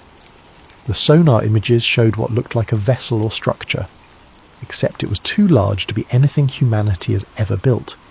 Length estimated at over half a mile, width approximately 200 feet. Sitting at the deepest point on Earth, in a place where no human had ever been, where pressure should crush anything not specifically designed to withstand it. Harlan's coffee sat forgotten, cooling in front of him. After that mission, everything changed. People from the Department of Defense started showing up at our facilities. Not consultants or liaisons. People with serious security clearances who didn't introduce themselves or explain why they were there. Scientists were pulled aside for private meetings. Documents were reclassified retroactively. And then, very quickly, all ocean programs were shut down. Money was reallocated to space programs. Personnel were reassigned or encouraged to retire. And we were told, very clearly through official and unofficial channels, that we were to focus exclusively on space from that point forward. Did they ever tell you why? Lena asked. Harlan looked at her directly, his engineer's mind clearly deciding to trust her with something he had kept quiet for decades. Not officially. But the rumour among those of us who had been there long enough, who knew how to read between the lines of classified briefings, was simple. Something in the ocean had responded to us. Our sonar pings, our submersibles, our equipment.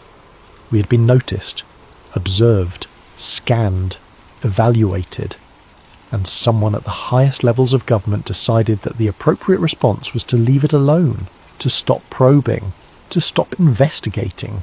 NASA was told to redirect all resources to space and never come back to the deep ocean. Lena spent hours with Harlan that day, filling notebook after notebook with details. He gave her names of other scientists who had been involved, though he warned that most were dead now. He provided specific dates and mission numbers that she could cross-reference. He described technology that had never been publicly acknowledged. Pressure, vessels capable of withstanding depths that the official record claimed were impossible at the time. Before she left, Harlan reached into his wallet and pulled out a small photograph, faded and creased from years of being carried. It showed a group of people on the deck of a research vessel. Young engineers in their 30s and 40s, squinting in bright sunlight, smiling the way people do in workplace photos. That's the team from the Mariana Trench mission, he said. November 1977. 12 people in that photo. By 1985, 9 of them were dead. Heart attacks, car accidents, 1 drowning, 1 house fire. The official causes were always natural or accidental, but the statistical probability of that many deaths in such a small group over such a short time period is astronomically low. He pointed to a man in the centre of the photo. That's me. And that, he pointed to a woman on the right side, is Marvin Elridge's sister. She was a systems engineer. Brilliant woman. She died in '84 from what they called a sudden brain aneurysm. She was 39 years old, perfectly healthy, no family history of that condition. Lena looked at the photograph for a long time, at the smiling faces of people who had no idea what they were about to discover or what it would cost them. "Why are you still alive?" she asked quietly. Harlan smiled, but there was no humour in it. "Because I kept my mouth shut. I signed the papers. I accepted the reassignment. I never spoke to journalists or wrote about what we found. I made myself harmless, and apparently they decided I was worth more alive as an example of compliance than dead as a martyr." He paused. "But I'm 83 now. My wife died 2 years ago. My children rarely visit. At this point, I'd rather die having told someone the truth than live another year carrying it alone." 2 weeks later, Harlan Vick was found dead in his apartment by the facility's morning wellness check. The official cause of death was listed as heart failure, which wasn't particularly unusual for a man in his 80s with a documented history of cardiac issues. The facility's medical staff noted that he had seemed in good spirits the day before, had eaten a full dinner, and had been seen walking around the artificial lake that evening. But when Lena tried to contact the other names Harlan had given her, she found that 2 had also died in the past 5 years, both from natural causes according to official records. The other 3 names turned up no results at all, as if those people had never existed or had their identities completely scrubbed from all databases. Lena attended Harlan's funeral. It was small, poorly attended. His children were there but seemed uncomfortable, eager to complete the formalities and leave. She was the only person there who wasn't family. After the service, she stood by his grave for a while, looking at the temporary marker that would eventually be replaced with a permanent stone. She noticed a man in a dark suit standing near a tree about 50 yards away. He wasn't trying to hide, but he wasn't participating in the funeral either, just watching. When Lena made eye contact with him, he nodded slightly, then walked to a black sedan and drove away. The message was clear. They knew she had talked to Harlan, they knew what he had told her, and they wanted her to know that they knew. Lena knew she was onto something real now, something that people in power had worked very hard to keep quiet for over 4 decades. She became obsessed with finding more evidence, more proof that couldn't be dismissed or explained away. She spent months cross-referencing coordinates. The logbook from Marvin Elridge's mission had included precise latitude and longitude readings for each sonar anomaly they detected. Lena began plotting these on maps, using modern satellite data and bathymetric charts to see if any patterns emerged. What she found was extraordinary. The anomalies weren't random. They formed a geometric lattice pattern stretching across huge sections of the Pacific Ocean floor. Massive triangular points separated by hundreds of miles, but aligned with mathematical precision. Each point corresponded to one of the deepest trenches or abyssal plains in the Pacific, and they were still there. Modern sonar data, when examined carefully, showed the same unexplained signatures. Not as obvious now, perhaps better hidden or less active, but present. Whatever NASA had found in the 1970s was still there. Lena's search led her to a forgotten archive in the Library of Congress. Among microfilm reels labelled as routine congressional briefings, she found something that didn't belong. A transcript dated November 1977, marked Eyes Only Limited Distribution. The transcript documented a conversation between a NASA oceanographer named Saul Riggin and an unnamed Department of Defense liaison. Lena had to read through the stilted bureaucratic language carefully, but the meaning was clear. Riggin reported that during a deep ocean scan, their equipment had been actively pinged by an unknown source, not passively detected, actively engaged with. The source had used frequencies that matched their own sonar, as if learning and mimicking their technology in real time. The Department of Defense liaison's response was blunt. "You are to shut down all exploration immediately. This is not a NASA matter anymore." Riggin protested. "But it's intelligent.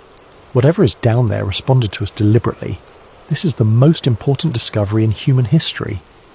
The liaison's reply was chilling. That's exactly why you're done. This matter is being transferred to agencies with appropriate security protocols. NASA will redirect all resources to space exploration. This decision is not negotiable." The transcript ended there. Lena searched for any follow-up documents, any indication of what appropriate agencies meant, any hint of what happened to Saul Riggin. She found nothing. His name appeared in NASA employment records until 1979, then vanished completely. No retirement notice, no obituary, just gone. But Lena found one more document. It was filed incorrectly, labelled as a budget allocation memo, but the content was far more significant. ABVS Protocol, Level 6 security clearance required, initiated March 1979. The objective was stated in precise bureaucratic language. Transfer all deep ocean findings and related research to Classified Naval Special Projects Division. Prevent public scientific agencies from further contact with designated zones. Redirect NASA resources exclusively to space exploration programs. And then the reason, in a single paragraph that had been partially redacted but was still readable. Containment of non-human submerged intelligence structures to prevent unauthorized contact and potential security breach. Lena read that paragraph 10 times. Non-human submerged intelligence structures, not alien spacecraft, not ancient ruins. Intelligence structures currently active and requiring containment. Something alive, or at least functional, beneath the ocean. NASA didn't choose to abandon the ocean. They were ordered to. They were forced into space to avoid something that had been discovered in the deep. Something that someone in power had decided humanity wasn't ready to know about. Lena understood now why Marvin Elridge had died. Why Harlan Vick had waited so long to speak. Why every scientist involved had either gone silent or disappeared. This wasn't just classified information. This was something that powerful people wanted to remain buried deeper than the trenches themselves. She should have stopped there. She should have published what she had found and let others take the risk of digging deeper. But Lena couldn't let it go. She needed to see more. She needed proof that couldn't be denied. That's when she started noticing the surveillance. It began subtly. A car parked across the street from her apartment for hours at a time. Engine off. Windows tinted. The same vehicle appeared outside the archive where she worked. When she drove to meetings or interviews, the car was always 3 or 4 vehicles behind her in traffic. Her personal computer began acting strangely. Files would be in different folders than where she had left them. Her internet search history would be wiped clean each morning, even though she hadn't cleared it. Her backup drives disappeared from her apartment while she was at work, despite the door being locked and showing no signs of forced entry. Someone was watching her. Someone knew what she was researching, and they wanted her to know that they knew. A former NOAA technician reached out to her through an encrypted email service 2 months after Harlan's death. The message was brief. "I have something you need to see, something they didn't collect. Come alone. Tell no one." It included a date, time, and location. A parking garage in Baltimore at midnight. Every instinct told Lena this was dangerous. Meeting a stranger at midnight with something classified was exactly the kind of thing that ended badly in stories like this. But she'd gone too far to stop now. She drove to Baltimore, parked on a different level than specified, and walked down the concrete stairs to the designated meeting spot. The technician was waiting near a support pillar, a man in his 70s wearing a windbreaker and a baseball cap. He looked nervous, his eyes constantly scanning the garage. He didn't give his name, didn't shake her hand, didn't waste time with pleasantries. "I worked with Marvin Elridge in 1976 and 77, he said quietly. "I was the one who processed the film reels from the submersibles. Every mission, I'd develop the footage, catalogue it and send it up the chain. After the Tonga Trench incident, men in suits showed up and collected everything. Every reel, every photograph, every piece of paper. They went through our facility like it had been raided." He handed her a metal film canister, old and dented, with faded labels barely visible in the dim garage lighting. "This is from the Elridge mission. Dive 7. I made a copy before they collected the originals. I've kept it hidden for 46 years. I buried it in my backyard inside a waterproof container. I told myself I was keeping it for history, for proof, but really I think I was just too afraid to destroy it, and too afraid to show it to anyone. My wife died last year. My kids don't talk to me. I have cancer. The doctors say I have 6 months, maybe less. I don't know what to do with this anymore, but I know it shouldn't die with me. Maybe you'll know what to do with it. He turned to leave, then stopped and looked back at her. They killed him, you know. Marvin. It wasn't an accident. He called me 3 days before he died. Said people were following him. Said his house had been searched while he was at work. Nothing taken, but everything subtly moved. Drawers not quite closed the way he left them. Papers in slightly different positions. He knew what was coming. He told me to destroy anything he had ever given me, to forget everything we had talked about. I wish I had listened. Then he walked away, his footsteps echoing in the empty garage, and was gone.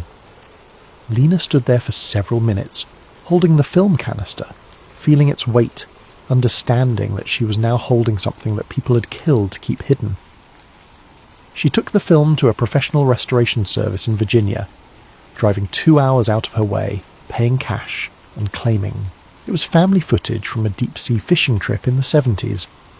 The technicians were more interested in the technical challenge than the content. Film this old, stored in less than ideal conditions, required careful handling. They cleaned it, stabilised it, and digitised it over 3 days. When Lena finally watched the restored footage on her laptop in a motel room, sitting in the dark with headphones on, she understood why this had been classified, why people had died, why an entire federal agency had been redirected away from the ocean. The video showed the view from a submersible's external camera, the timestamp in the corner marking it as November 17th, 1976 at 22:43 hours. Depth reading, 11,280 feet. At first, there was only darkness and the occasional particle drifting past the lens, caught in the submersible's powerful lights. The view swayed gently as the craft moved through the water. Then the lights illuminated something that made Lena pause the video, rewind, and watch again to confirm she wasn't seeing things. A massive curved surface, clearly metallic, extending beyond the reach of the lights in all directions. The texture was smooth, but not perfectly so. There were patterns etched or moulded into the surface, geometric designs too regular to be corrosion or damage. They looked deliberate, designed. The material itself had a strange quality to it, reflecting the lights in a way that seemed almost to absorb them, creating a darkness that was deeper than the surrounding water. The submersible moved along the surface, and the camera captured more details. What appeared to be seams where different sections met, too precise to be natural geological features. Structures that might have been protrusions, sensors, or ports of some kind. Curved indentations that could have been anything from decorative elements to functional openings. And then something that looked unmistakably like a window. A circular opening, about 15 feet in diameter, filled with what might have been transparent material, though it was impossible to tell in the murky water and dim light. The surface around it had additional geometric patterns, as if marking it as significant. The submersible's lights focused on the window, and Lena watched this section frame by frame, advancing through the video one image at a time. For 3 frames, barely a tenth of a second of real time, something appeared in the reflection of the glass or whatever material filled that circular opening. A shape. Definitely a shape. Not a trick of light or a distortion from the water. Something inside the structure, moving past the window. The resolution wasn't good enough to make out details. It could have been machinery. It could have been something else. But it was there, visible, real, captured on film. Then the lights failed. The video feed dissolved into static, but the recording continued, the timestamp still, advancing. The audio kept running, and Lena had to increase the volume to hear what came next. A low-frequency tone, deep and resonant, felt more than heard even through laptop speakers. Not the sound of machinery or water pressure or any mechanical system she recognised. The frequency was around 20 hertz, right at the edge of human hearing. kind of deep bass that you feel in your chest more than hear with your ears. But what made Lena's skin crawl was the pattern. The tone rose and fell in a sequence that repeated. Not random, not mechanical. It had rhythm, it had structure. It sounded almost like language, like something trying to communicate using sound in a frequency range that would travel through water effectively. She played it back multiple times, recording the audio on her phone, analysing the waveform. The pattern repeated every 11 seconds. Each repetition was identical in structure, but varied slightly in amplitude, as if the source was adjusting, testing, learning how to modulate the signal. Then, abruptly, it stopped. The audio went silent except for the quiet hiss of the recording equipment. The video timestamp showed the camera had recorded for another 18 minutes after the lights failed, but that entire section was corrupted or erased, showing only digital artifacts and noise. The footage ended. Lena sat in the dark motel room, her hands shaking slightly. She had just watched proof, real, documented, recorded proof that something intelligent existed in the deep ocean, something that built structures, something that noticed when we came looking, something that responded. Lena tried to contact the technician who had given her the film. His phone number was disconnected. The email address bounced back as non-existent. She drove to the address he had mentioned working from decades ago, but found only an abandoned building. He had vanished, just like everyone else who got too close to the truth. Lena knew she was running out of time. The surveillance was getting more obvious, almost as if whoever was watching wanted her to know they were closing in. She made copies of everything she'd found and distributed them to trusted colleagues, with instructions to release the information if anything happened to her. Then she did something risky. She used the coordinates from the classified documents to search for current military activity in those ocean regions. What she found was surprising. There were naval installations positioned near each of the major anomaly sites, not scientific research stations, military bases, some of them appearing on maps, others only visible through careful cross-referencing of shipping routes and no-fly zones. One installation in particular caught her attention, a naval facility near Pearl Harbor with unusual security protocols. Shipping manifests showed regular transport of materials to and from the facility, but the cargo descriptions were always vague. Research materials, equipment, components, classified payload. Lena travelled to Hawaii on a Tuesday morning in late August. She rented a car under her own name, stayed in a chain hotel and tried to appear like any other tourist. But she spent her days carefully observing the naval facility from various vantage points, using hiking trails and public beaches that offered distant views of the installation. The security was extraordinary. Multiple perimeter fences, each one taller than the last. Guard towers with visible security personnel, sensor arrays that covered every approach, motion detectors, cameras, lights powerful enough to turn night into day. She watched security patrols follow precise patterns, vehicles checking the perimeter every 40 minutes like clockwork. But what interested her most was the shipping activity. Large trucks arrived multiple times per day, always with military police escorts. The containers they carried were standard military issue, but several had markings she could make out through her long lens camera. Abyss, non-terrestrial materials, level 6 clearance required, non-terrestrial materials. The same classification code from the 1979 protocol document. The same code that appeared in the classified memos she'd copied. They were still actively engaged with whatever had been found in the deep ocean. This wasn't ancient history being studied in some forgotten warehouse. This was ongoing, current, active. Lena spent 3 days photographing the facility, documenting the security procedures, noting the arrival and departure patterns. She was careful never to stay in one location too long, never to appear too interested, never to do anything that might flag her as surveillance. But on the third evening, as she sat in her rental car at a scenic overlook several miles from the facility, she noticed a black SUV parked 3 spaces down from her. It had been there when she arrived 30 minutes earlier, and it hadn't moved.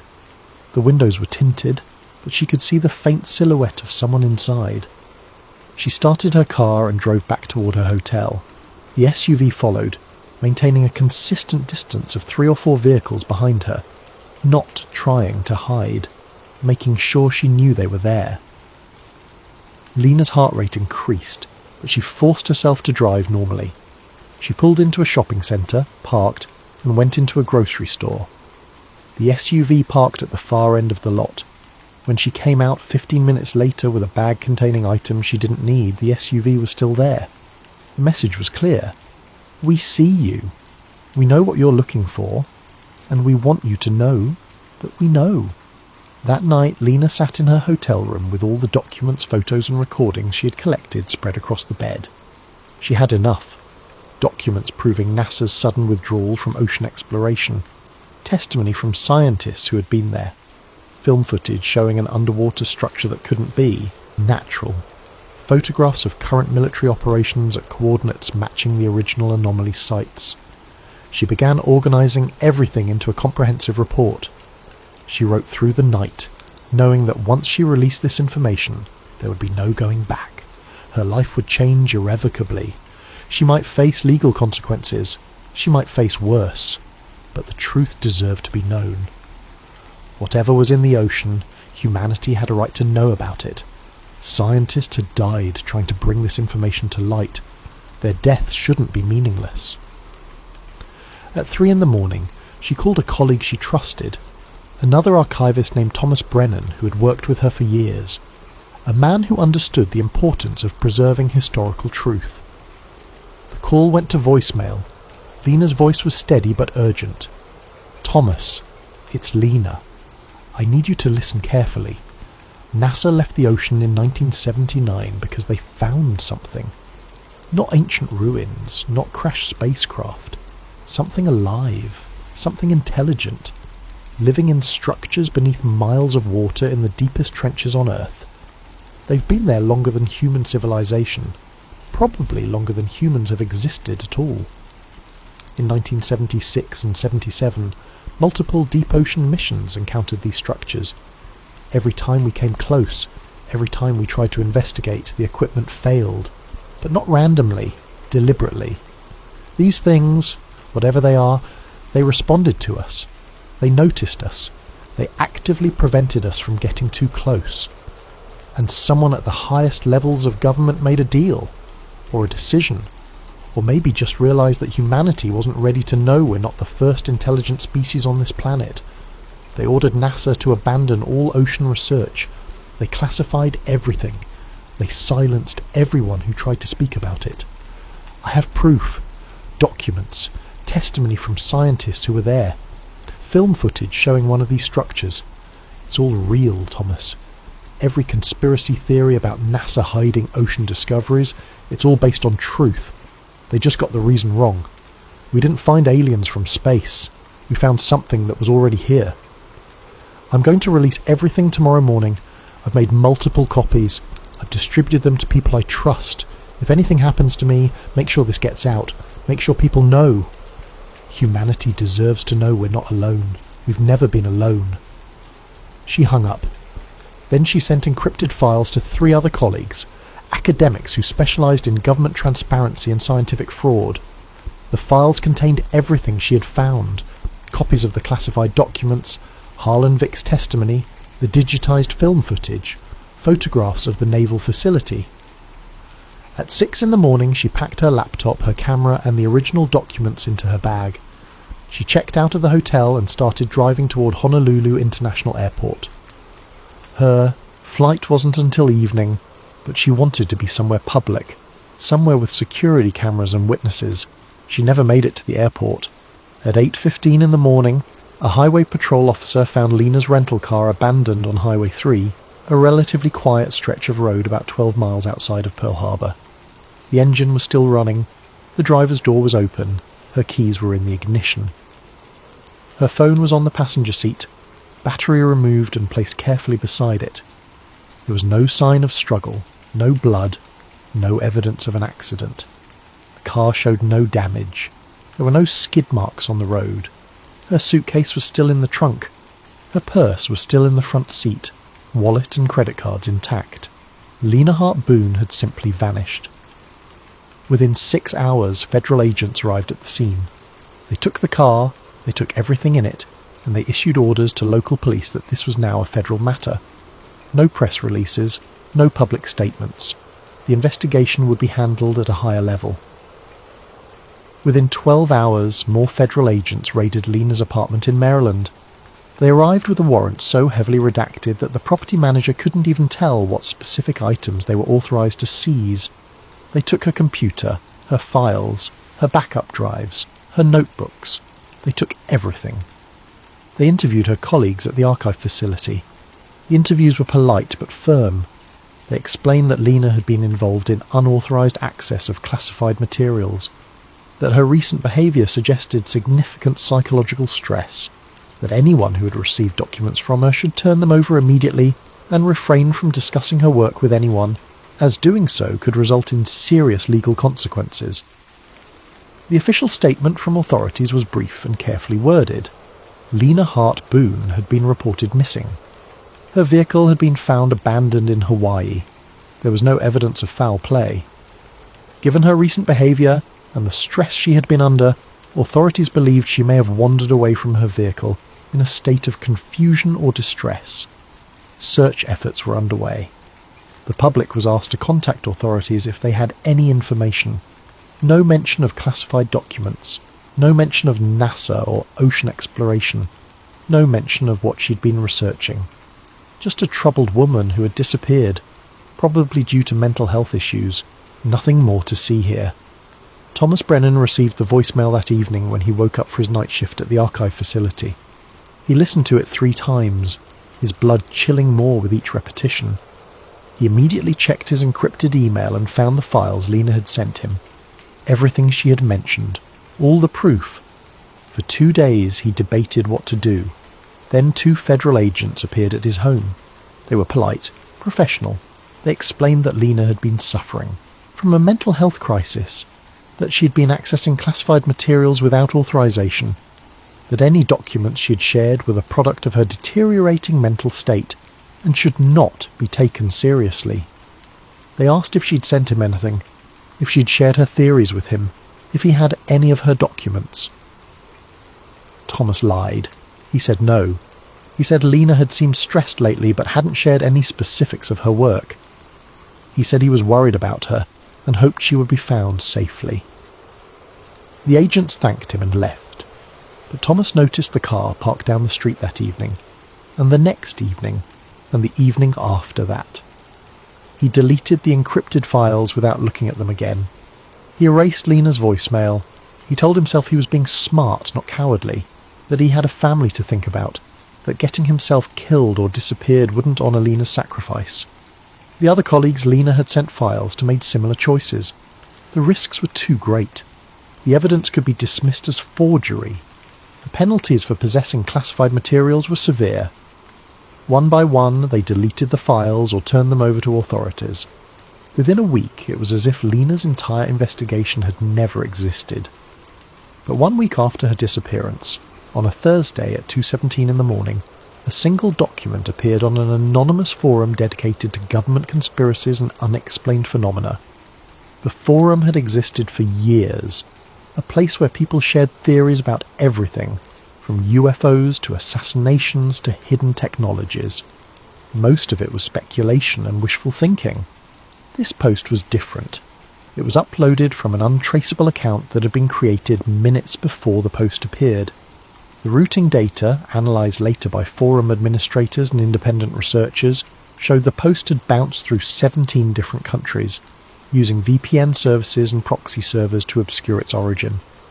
Whoever posted it understood digital security in a way that suggested either professional training or serious paranoia. The post contained a comprehensive summary of everything Lena had discovered. The 1976 and 77 ocean missions, the classified documents showing NASA's sudden withdrawal, the testimony from deceased scientists, the description of structures found in the deepest trenches, the geometric lattice pattern connecting the anomaly sites across the Pacific, and it included a scanned page from what appeared to be a classified government memorandum, marked with security classifications that verified it as authentic, to anyone who understood government document formatting. The memo was dated March 1979 and included partial text from what was clearly the Abyss Protocol.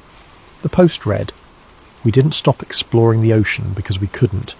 We stopped because we were told not to disturb what's down there. They've been watching us for as long as we've been watching the stars. The Abyss Protocol isn't about preventing contact. It's about managing a relationship that began long before NASA was even founded. Someone made an agreement. We stay in the atmosphere and space. They stay in the deep ocean. As long as neither side violates the boundary, we coexist. But if we go back down there, if we start probing again with modern technology, the agreement ends, and nobody in power wants to know what happens then." The post was live for exactly 5 minutes. In that time, 47 people viewed it. 12 took screenshots. 3 downloaded the attached document. Then it was gone, deleted. The account that posted it vanished from the server logs as if it had never existed. The forum's administrators received an official government order within an hour, demanding they surrender all server logs, IP addresses, and any cached versions of the deleted content. The order came with specific federal statute citations and a warning that failure to comply would result in the forum being shut down and its operators facing criminal charges. The administrators complied. They turned over everything they had. But the technical analysis showed something the government didn't want to acknowledge. Whoever posted that information had skills that exceeded typical internet users. The routing was sophisticated. The security measures were professional grade. This wasn't some random conspiracy theorist. This was someone who knew what they were doing. Someone who had planned this carefully. The 12 people who had taken screenshots began sharing them on other platforms. Reddit, Twitter, obscure forums dedicated to ocean mysteries. For about 48 hours, the story gained traction. People debated whether the documents were real. Amateur analysts examined the formatting and concluded the memo appeared authentic. Researchers dug into NASA's history and confirmed that the agency had indeed abandoned ocean programs in the late 1970s with minimal explanation. Then the systematic suppression began. Posts were removed from major platforms, sometimes within minutes of being uploaded. Accounts were suspended for spreading misinformation. Fact-checking organisations issued statements saying the documents had been examined and deemed false, though they never explained who examined them or what specific evidence proved them fraudulent. Within a week, the story had been effectively scrubbed from mainstream internet platforms. It remained only in the darker corners of the web, on encrypted forums and conspiracy sites where it blended in with hundreds of other unverifiable claims about government secrets. The official narrative became fixed. Lena Hart Boone had experienced a mental health crisis. She had developed paranoid delusions about government cover-ups. She had fabricated or altered documents to support her theories. Her disappearance was tragic, but likely the result of her deteriorating mental state.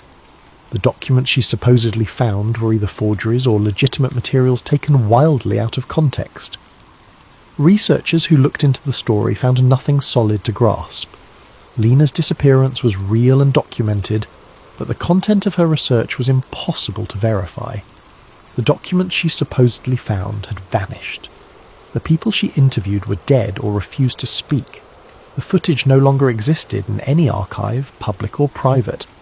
Even the forum post couldn't be verified since the original had been deleted, and the screenshots could have been fabricated. For a few weeks, the story circulated among communities interested in government conspiracies and hidden knowledge. Then it faded, replaced by newer theories and more recent mysteries. Lena Hart Boone became another name on a long list of people who claimed to have found something significant, and then disappeared. Another unsolved mystery. Another story that couldn't be proven or disproven. But in late October 2023, on a Saturday morning when most of America was sleeping in or having breakfast with their families, something happened that brought the whole story roaring back. A satellite image appeared on an anonymous image-sharing platform. Not one of the major social media sites, but a smaller platform used primarily by researchers and scientists to share large technical files. The image was uploaded at 6:32 in the morning Eastern Time from an account with no history, no profile information, and a username that was just a random string of numbers and letters. The metadata had been carefully stripped from the image file, making it impossible to determine when or by what satellite it had been captured. But analysis of the photograph itself, conducted later by independent researchers with expertise in satellite imaging, suggested it came from a commercial constellation that provided high-resolution ocean imagery for scientific research. The specific characteristics of the image, the angle, the resolution, and the wavelength sensitivity all matched known specifications of satellites operated by a European space agency that sold data commercially. The image showed a section of the Mariana Trench, the deepest point on Earth, Challenger Deep, nearly 7 miles below the ocean surface, over 35,000 feet down, a place where pressure exceeds 16,000 pounds per square inch, a place where humans have visited only 4 times in all of history. The last visit had been 2 years earlier. The resolution was extraordinary. Modern satellite technology, using advanced synthetic aperture radar and other sensing methods, could penetrate water to surprising depths and create detailed maps of seafloor topography. This image had been processed to show bathymetric features with clarity that was almost shocking. And visible in the image, clear enough to leave absolutely no doubt, was a perfectly symmetrical hexagonal structure. Each side measured over 10 miles in length. The formation was slightly elevated from the surrounding seafloor, rising about 800 feet above the base level, as if it were sitting on the surface rather than being part of the natural geological formation. The edges were too precise to be natural, the angles too perfect, the symmetry too exact. But what made the image truly extraordinary was the thermal data overlaid on the visual imagery. The satellite had infrared capability, and someone had processed the data to show temperature variations across the scanned area. The structure was glowing, not with visible light, but with heat. At a depth where the ambient temperature should be just above freezing, barely 2 degrees Celsius, this structure was radiating warmth. The thermal signature showed temperatures ranging from 15 to 20 degrees Celsius, significantly above ambient. The pattern wasn't uniform either. There were areas of higher temperature, suggesting internal heat sources or power generation. The heat radiated outward in a way that suggested active systems, not passive geological warming from volcanic activity. And at the centre of the hexagon, there appeared to be an opening, a dark space where both the visual and thermal signatures dropped significantly, as if something was channeling that energy inward or allowing access to whatever was below. The opening was roughly circular, about 2 miles in diameter, and perfectly centred within the hexagonal structure. The surrounding seafloor showed no similar features, just the structure, sitting alone in the darkness of the deepest place on Earth, active and warm and geometrically impossible. The image included a scale bar and coordinates.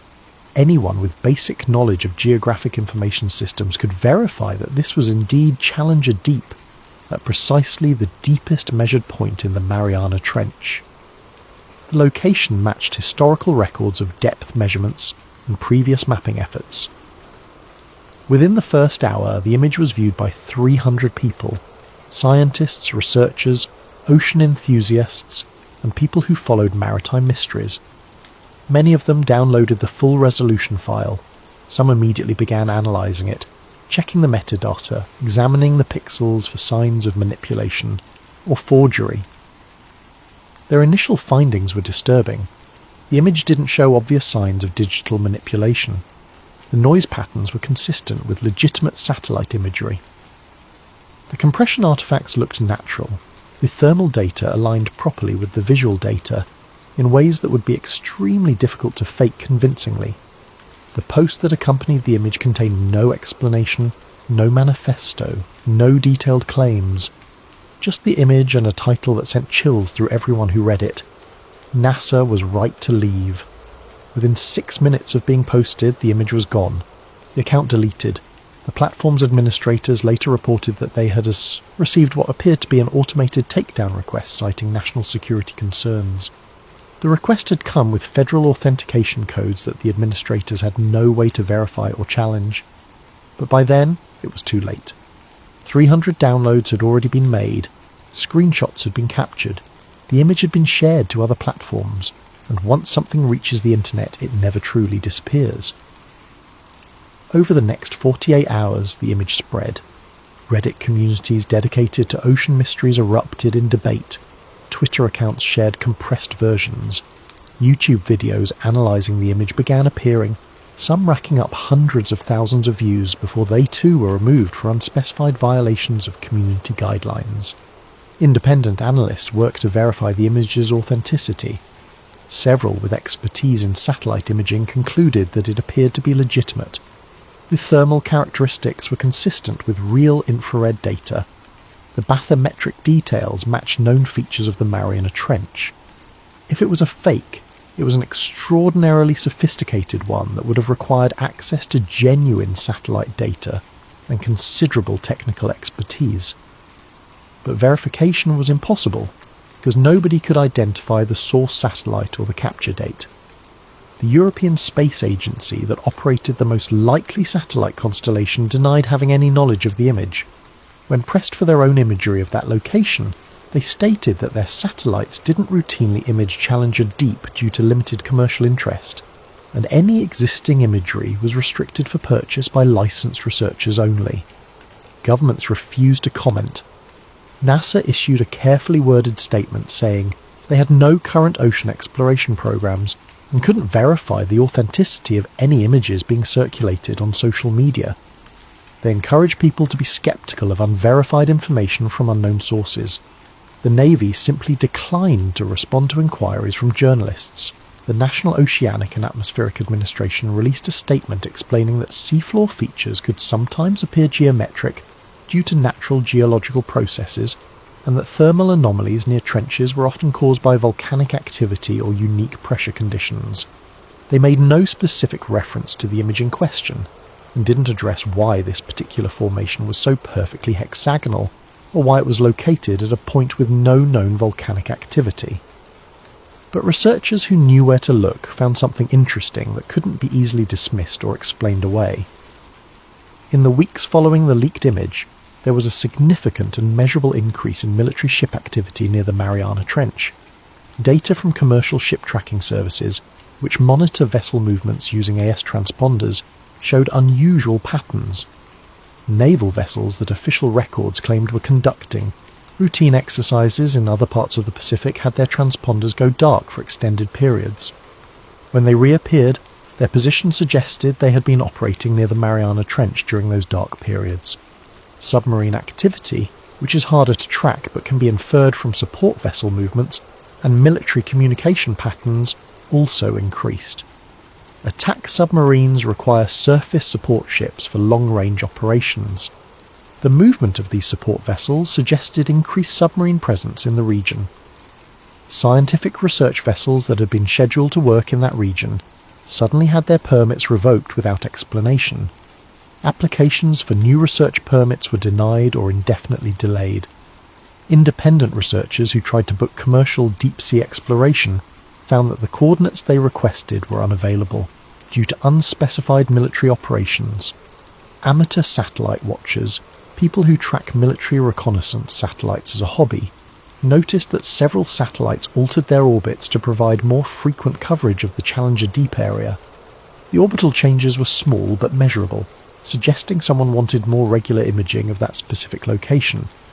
Commercial fishing vessels reported increased military presence. Boats that had been working in international waters for decades suddenly found themselves being approached by Navy ships and asked to relocate. The requests were polite but firm. The explanations were vague. Ongoing operations, safety concerns, routine exercises. But the fishing captains who had worked those waters for years had never seen that kind of military activity before. Radio operators who monitor military frequencies reported increased encrypted communications on channels known to be used for submarine operations. The volume of traffic suggested significant coordination efforts, the kind that would accompany major operational deployment, not routine exercises. None of this information appeared in mainstream news. Individual pieces of it showed up on specialized forums, maritime industry publications and military tracking websites. but nobody connected all the pieces into a comprehensive picture, or if they did, they didn't publish it. The pattern was clear to anyone paying attention. Something was happening in the Mariana Trench. The military was responding to something, and whatever it was, they didn't want civilian scientists or researchers anywhere near it. One commercial pilot, flying a regular route from Japan to Australia that passed within range of the Mariana Trench, reported seeing unusual surface activity during a night flight. He described seeing what looked like bioluminescence, except the pattern was too regular, too geometric. He filed a routine observation report, as pilots are required to do for any unusual phenomena. The report was acknowledged, then classified. When he tried to discuss it later with colleagues, he was visited by two men who identified themselves as air safety investigators. They explained that his observation had been determined to be a misidentification of fishing vessel lights, and that further discussion of the matter could impact his pilot certification. He stopped talking about it. A marine biologist conducting independent research on deep-sea species, using a small autonomous underwater vehicle she had built herself, submitted a request to operate near the Challenger Deep. Her request was denied.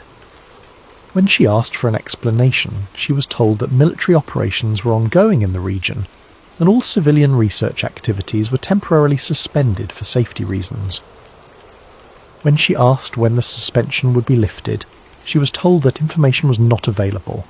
6 months later, the suspension was still in effect. Something was happening in the deep ocean, something that required a military presence, something that someone in power didn't want civilian scientists, researchers, or the general public getting close to. And it was happening at the exact location where a satellite image had shown an impossible structure. The Abyss Protocol, it seemed, was still very much in effect, and whatever agreement or decision had been made in 1979 was being actively enforced in 2023. The Abyss Protocol, it seemed, was still very much in effect. Today, if you search for information about NASA's ocean exploration programs from the 1970s, you'll find basic historical facts. The partnership with NOAA, the development of deep ocean technology, the successful missions that mapped volcanic vents and discovered new species, straightforward, unremarkable history. But you won't find anything about why it ended so abruptly. You won't find details about the anomalies that were reported. You won't find the names of the scientists who tried to speak out and died under circumstances that were always ruled natural or accidental. All of that has been scrubbed, classified, or lost to time. In March of 2024, a Freedom of Information request was filed asking for all NASA documents related to ocean exploration programs from 1975 to 1980. The request was filed by a law firm representing an anonymous client. 3 months later, the response arrived. 7,000 pages of documents so heavily redacted that entire sections were nothing but black bars. Page after page of blacked out text with only occasional phrases visible.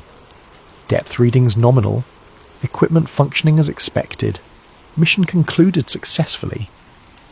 Nothing about the anomalies. Nothing about the structures. Nothing about the decision to end all ocean programs. Just routine operational reports with anything meaningful removed. The law firm filed an appeal, arguing that excessive redaction violated the spirit of transparency laws. The appeal was denied. The stated reason: matters of national security. No further explanation provided. On July 4th, 2024, during a holiday weekend when most Americans were watching fireworks and having barbecues, the Mariana Trench Marine National Monument was quietly expanded. Expansion added nearly 30,000 square miles of protected ocean to the monument, including the entire area around Challenger Deep. The expansion came with new restrictions: no commercial fishing, no research without specific federal permits, no unauthorized vessel activity. The announcement was buried in a routine Department of the Interior press release that mentioned several unrelated administrative actions. No press conference, no statements from the White House, just a few paragraphs in a document that most news organizations never bothered to read. The restrictions were immediate and strictly enforced. The Coast Guard began regular patrols of the expanded monument area. Any vessel entering without proper authorization was intercepted and escorted out. The penalties for violation were severe, fines up to $250,000 and potential criminal charges. When environmental groups asked about the sudden expansion and increased restrictions, they were told it was part of ongoing efforts to protect unique deep-sea ecosystems from disturbance. When marine researchers applied for permits to study the newly protected areas, their applications were either denied or delayed indefinitely pending unspecified security reviews. The message was clear. The deepest parts of the Mariana Trench were now effectively off-limits to everyone, except those with the highest security clearances. In November 2024, a research paper was published in an obscure marine biology journal. The paper, written by a team of Japanese scientists, described acoustic anomalies detected near several deep ocean trenches between 2020 and 2022. The anomalies consisted of low-frequency sounds that didn't match any known biological or geological sources. The frequencies suggested possible mechanical origins. The patterns suggested possible intelligence. The paper was peer-reviewed and published. It remained available for exactly 9 days. Then it was retracted. The journal issued a statement saying the data had been found to contain errors, and the conclusions were not supported by the evidence. The authors protested, claiming their data was sound, and the retraction was unjustified. Their protests were ignored. Copies of the paper exist in academic archives and can still be found by determined researchers, but its retraction means it can't be cited in other scientific work, effectively erasing it from legitimate scientific discourse. The ocean covers more than 70% of Earth's surface. The average depth is over 2 miles. More than 80% has never been mapped in detail. We have better topographic maps of Mars than we do of our own seafloor. The technology exists to change that. Autonomous underwater vehicles, advanced sonar arrays, satellite bathymetry, deep-sea submersibles that can withstand pressures in the deepest trenches. We could map the entire ocean floor if we chose to. We could explore every trench, every abyssal plain, every underwater mountain range. The cost would be substantial, but not prohibitive. Less than what we spend on space exploration in a single year. The scientific value would be immense. New species, new geological knowledge, better understanding of ocean currents and climate systems, potential resources, but we don't do it. Year after year, the deep ocean remains largely unexplored. Research funding goes to space programs instead. Mars rovers and Jupiter probes and telescopes looking at distant galaxies. We search for life on other planets while leaving most of our own planet unexplored. The official explanations make sense on the surface. The ocean is difficult to explore. The pressure is crushing. The darkness is absolute. The equipment required is expensive and specialized. Space captures public imagination in ways the ocean doesn't. Funding decisions are complex and based on multiple factors. All of that is true. But it doesn't explain the classified documents. It doesn't explain why scientists who asked too many questions ended up dead. It doesn't explain why certain coordinates are now off limits to civilian research. It doesn't explain the Abyss Protocol. There are places on Earth where humans are not permitted to go. Military installations, nuclear facilities, government research centres. We accept these restrictions as necessary for security. We understand that some things need to be kept secret for legitimate reasons. But the deep ocean isn't a military base or a nuclear facility. It's a natural part of our planet. It was here billions of years before humans existed. Restricting access to it, controlling who can explore it, hiding what's been found there. These actions suggest something more than routine security concerns. They suggest something was discovered that changed the fundamental understanding of who we are and whether we're alone. Something that people in power decided we're not ready to know. Something that has been kept secret for 50 years through classification, suppression, and when necessary, elimination of anyone who came too close to the truth. Marvin Eldridge died in 1978. Harlan Vick died in 2022. Lena Hart Boone disappeared in 2023. These are just the names we know. How many others were silenced? How many scientists, researchers, technicians and engineers took secrets to their graves? How many chose silence over the risk of speaking out? The Abyss Protocol wasn't about preventing contact with something unknown.